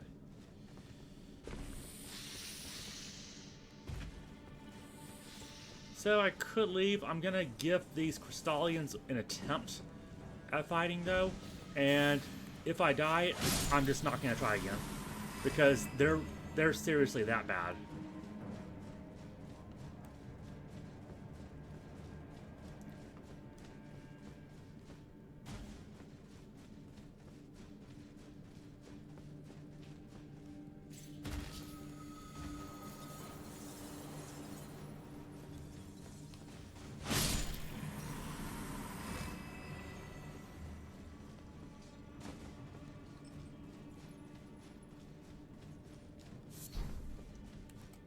And yeah, there's ambushes here.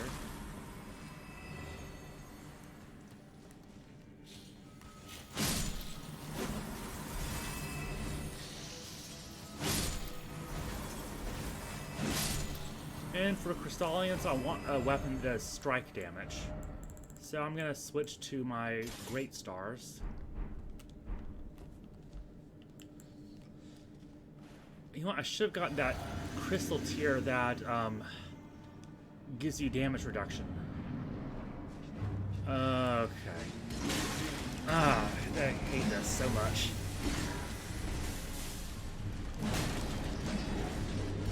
And if I weren't using this weapon, if I was using my blade, this would be doing very little damage. And I've already got Scarlet Rot.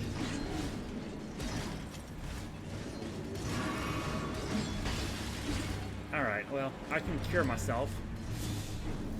Fortunately, I got the incantation for that. There.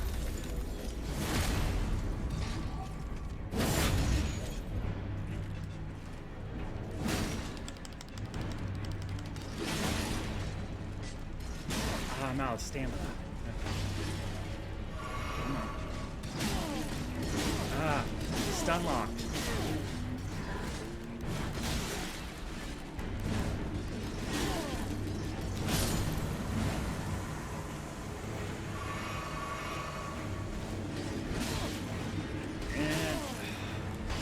Myself again.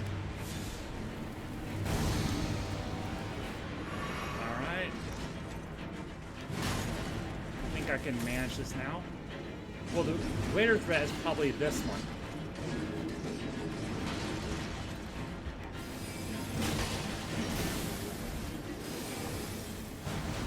Missed. Okay.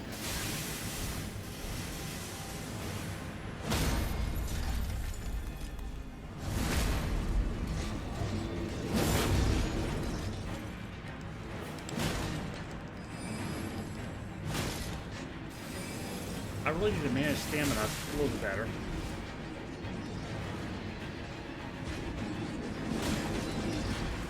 If I can take out this one.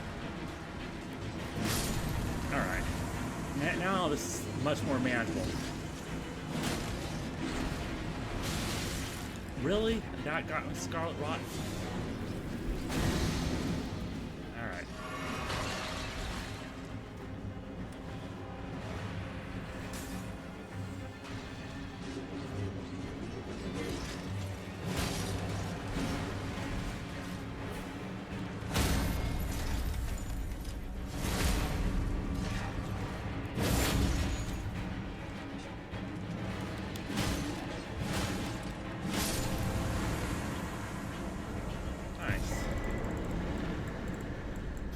go back to my regular weapon. Alright. So I spoke to Master Lusat, and Selen wanted me to find her thing.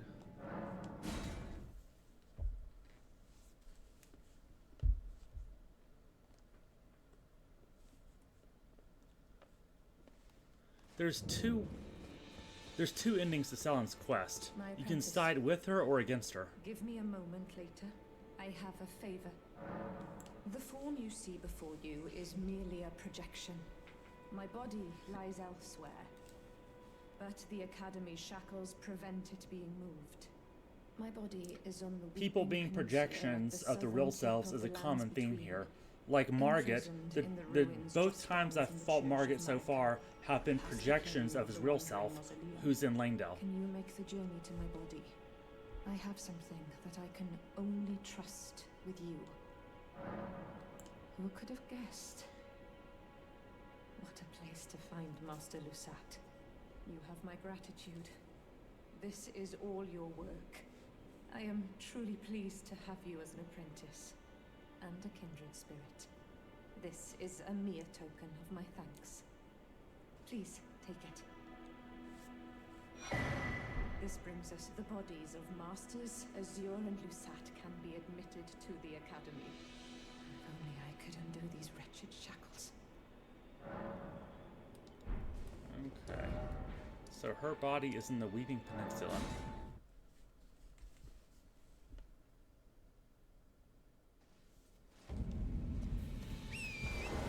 Oh, what's my level? Ah, okay. Don't have enough just yet for a level. But I'm at level 90, okay. So in general, it's recommended to try to finish base game by around level 150. There's no recommendation really for the DLC, but I would really recommend around level 200 for the DLC. 200 to 250. A lot of people for the DLC, they'll increase their level even higher, like into like over 300 or 400, because yeah, it's the DLC. My last few playthroughs, I've been finishing the base game pretty well below level 150, but we'll see. It really depends on like how much side stuff you do. There is a really good rune farm you can unlock in this game. If you want to farm for runes, I'm not really gonna do that.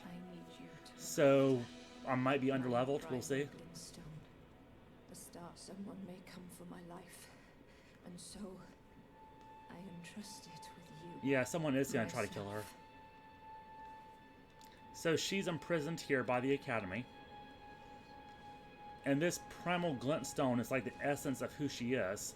I'm gonna take this from her and implant it in a new body, because someone is gonna try to assassinate her.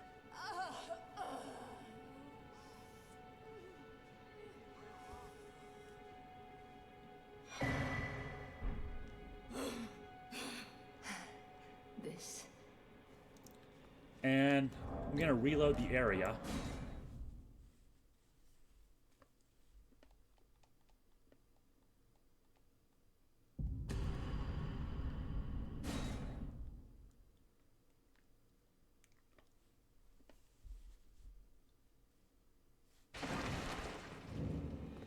And there's Jaren. He did say he has old business to take care of. And as I mentioned in the last stream, his outfit, it looks goofy, but it's reminiscent of the Landsknecht, like a class of German mercenaries. So this is sort of meant to imply that he's a mercenary. Ah, well met. I hardly expected to see the champion of the festival here, of all places. You didn't know Selen, did you? Well, whatever the case, she's dead now. Just put it behind you. She was known as the Graven Witch. Obsessed by the primeval current, countless sorcerers fell to her hand. The most dangerous mage in the entire history of Rhea Lacaria's academy. It is strange, though. The woman, she was like a husk. Her soul already fled. I suspect Selen lives on, elsewhere. I'm sure she'll turn up eventually, in another body. A sickening thought, but one that won't stop gnawing at me. I suspect I'm sure a sick. And yeah, we're about to transplant her into a new body. And then after that, there's going to be a final confrontation with Jaren, and that will end her quest line.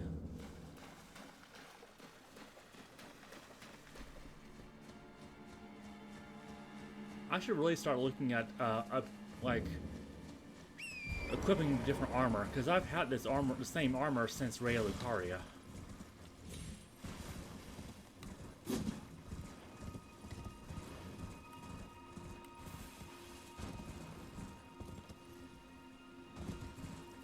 And now that I've defeated the dragon Adula, he's no longer here.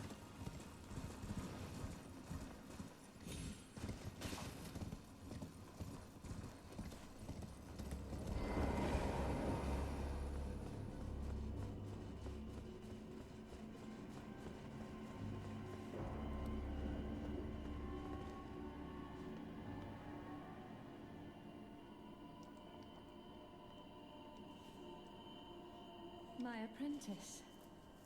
Just how long has it been? Thank you. You've helped me fill a new body once again, and it's truly a gem. Young and full of vigor, a snug fit for my primal glintstone. Better still, I've shed those awful shackles.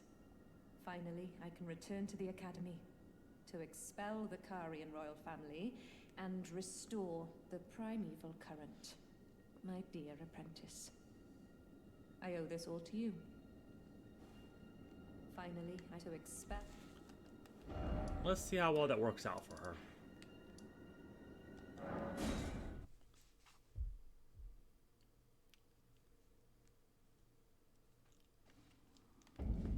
Where did he flee, my sweetings? Come out from whence ye hide.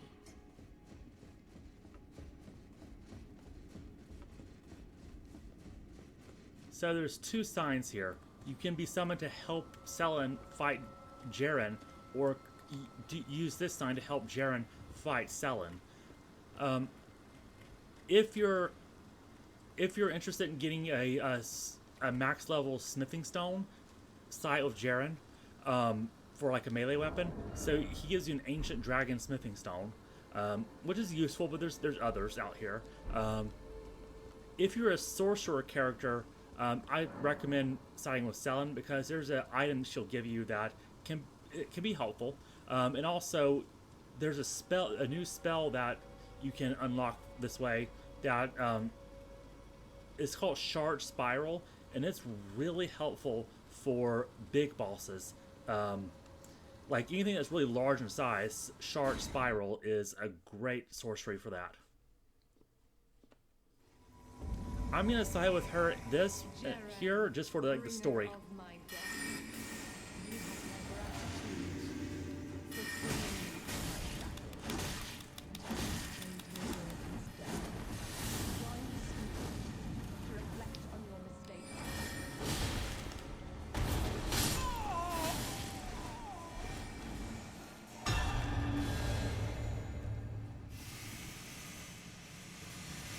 Sometimes invaders are called Bloody Fingers, and sometimes they're called Recusants. Which one really depends on the faction they're affiliated with. Bloody Fingers are associated with Moog, and Recusants are associated with the Volcano Manor.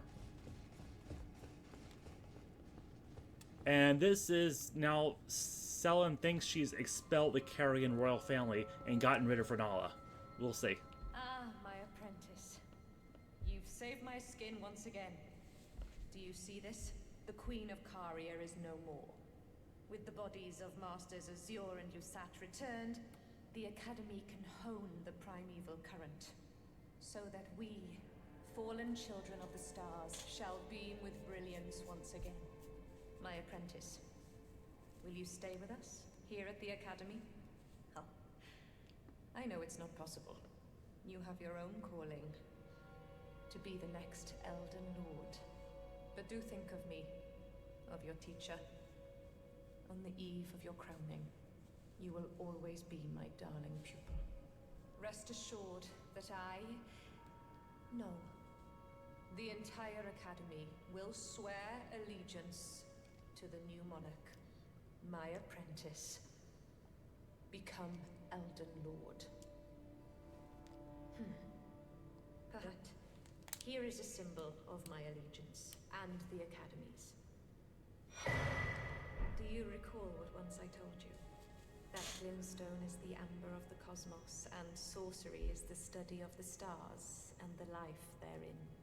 When you become Elden Lord, please illuminate me.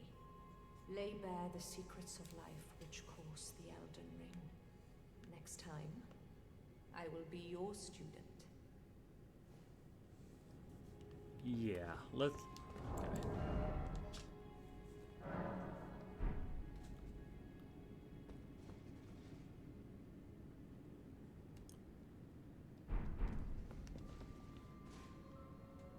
After resting, so she thinks she's expelled Renala, the queen.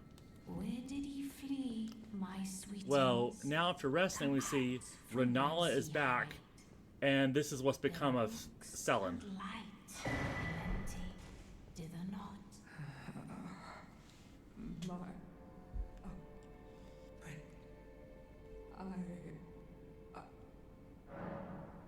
And you can actually still learn sorcery from her. So this is the shard spiral sorcery I was talking about. It's very slow moving, but if you're using it against a large boss, it does damage continuously as it's going through the boss's body. So it can really wreck some bosses. But I'm not using sorcery. But yeah, this is called Graven Mass, and Selen participated in experiments like this where she would fuse the bodies of sorcerers together to create these as just part of her research into the primeval current. And now it seems that she's been put into a Graven Mass. She tried to overthrow Renala, and Renala's acting all innocent, sitting here like she had nothing to do with this, but I mean, it's pretty obvious what happened. But yeah, so I got a lot accomplished today. I got some talismans, got the bell bearings that I can get for smithing stones, started Volcano Manor, progressed some quest lines, finished box quest lines, Selen's, made pretty good progress on Millicent's quest line. But yeah, that's really what I wanted to do for this stream, is basically housekeeping tasks. Do a bunch of smaller tasks that aren't really as exciting or interesting as some of the major quests. The most interesting part was probably finishing Fia's quest line. But yeah, next stream the plan is to go into Lanedale proper, and in fact I'll fast travel here just as a reminder. When I start next time, that's going to be what my focus is going to be, Lanedale. But I'm going to go ahead and end the stream for right now. And this was sort of impromptu because I'm really just had tasks to take care of here. But yeah, next time I will make an announcement as far as when I plan to do the stream. And we'll be exploring more of Lanedale. There's a lot to see here. So thank you to everyone who showed up, and I will see you next time.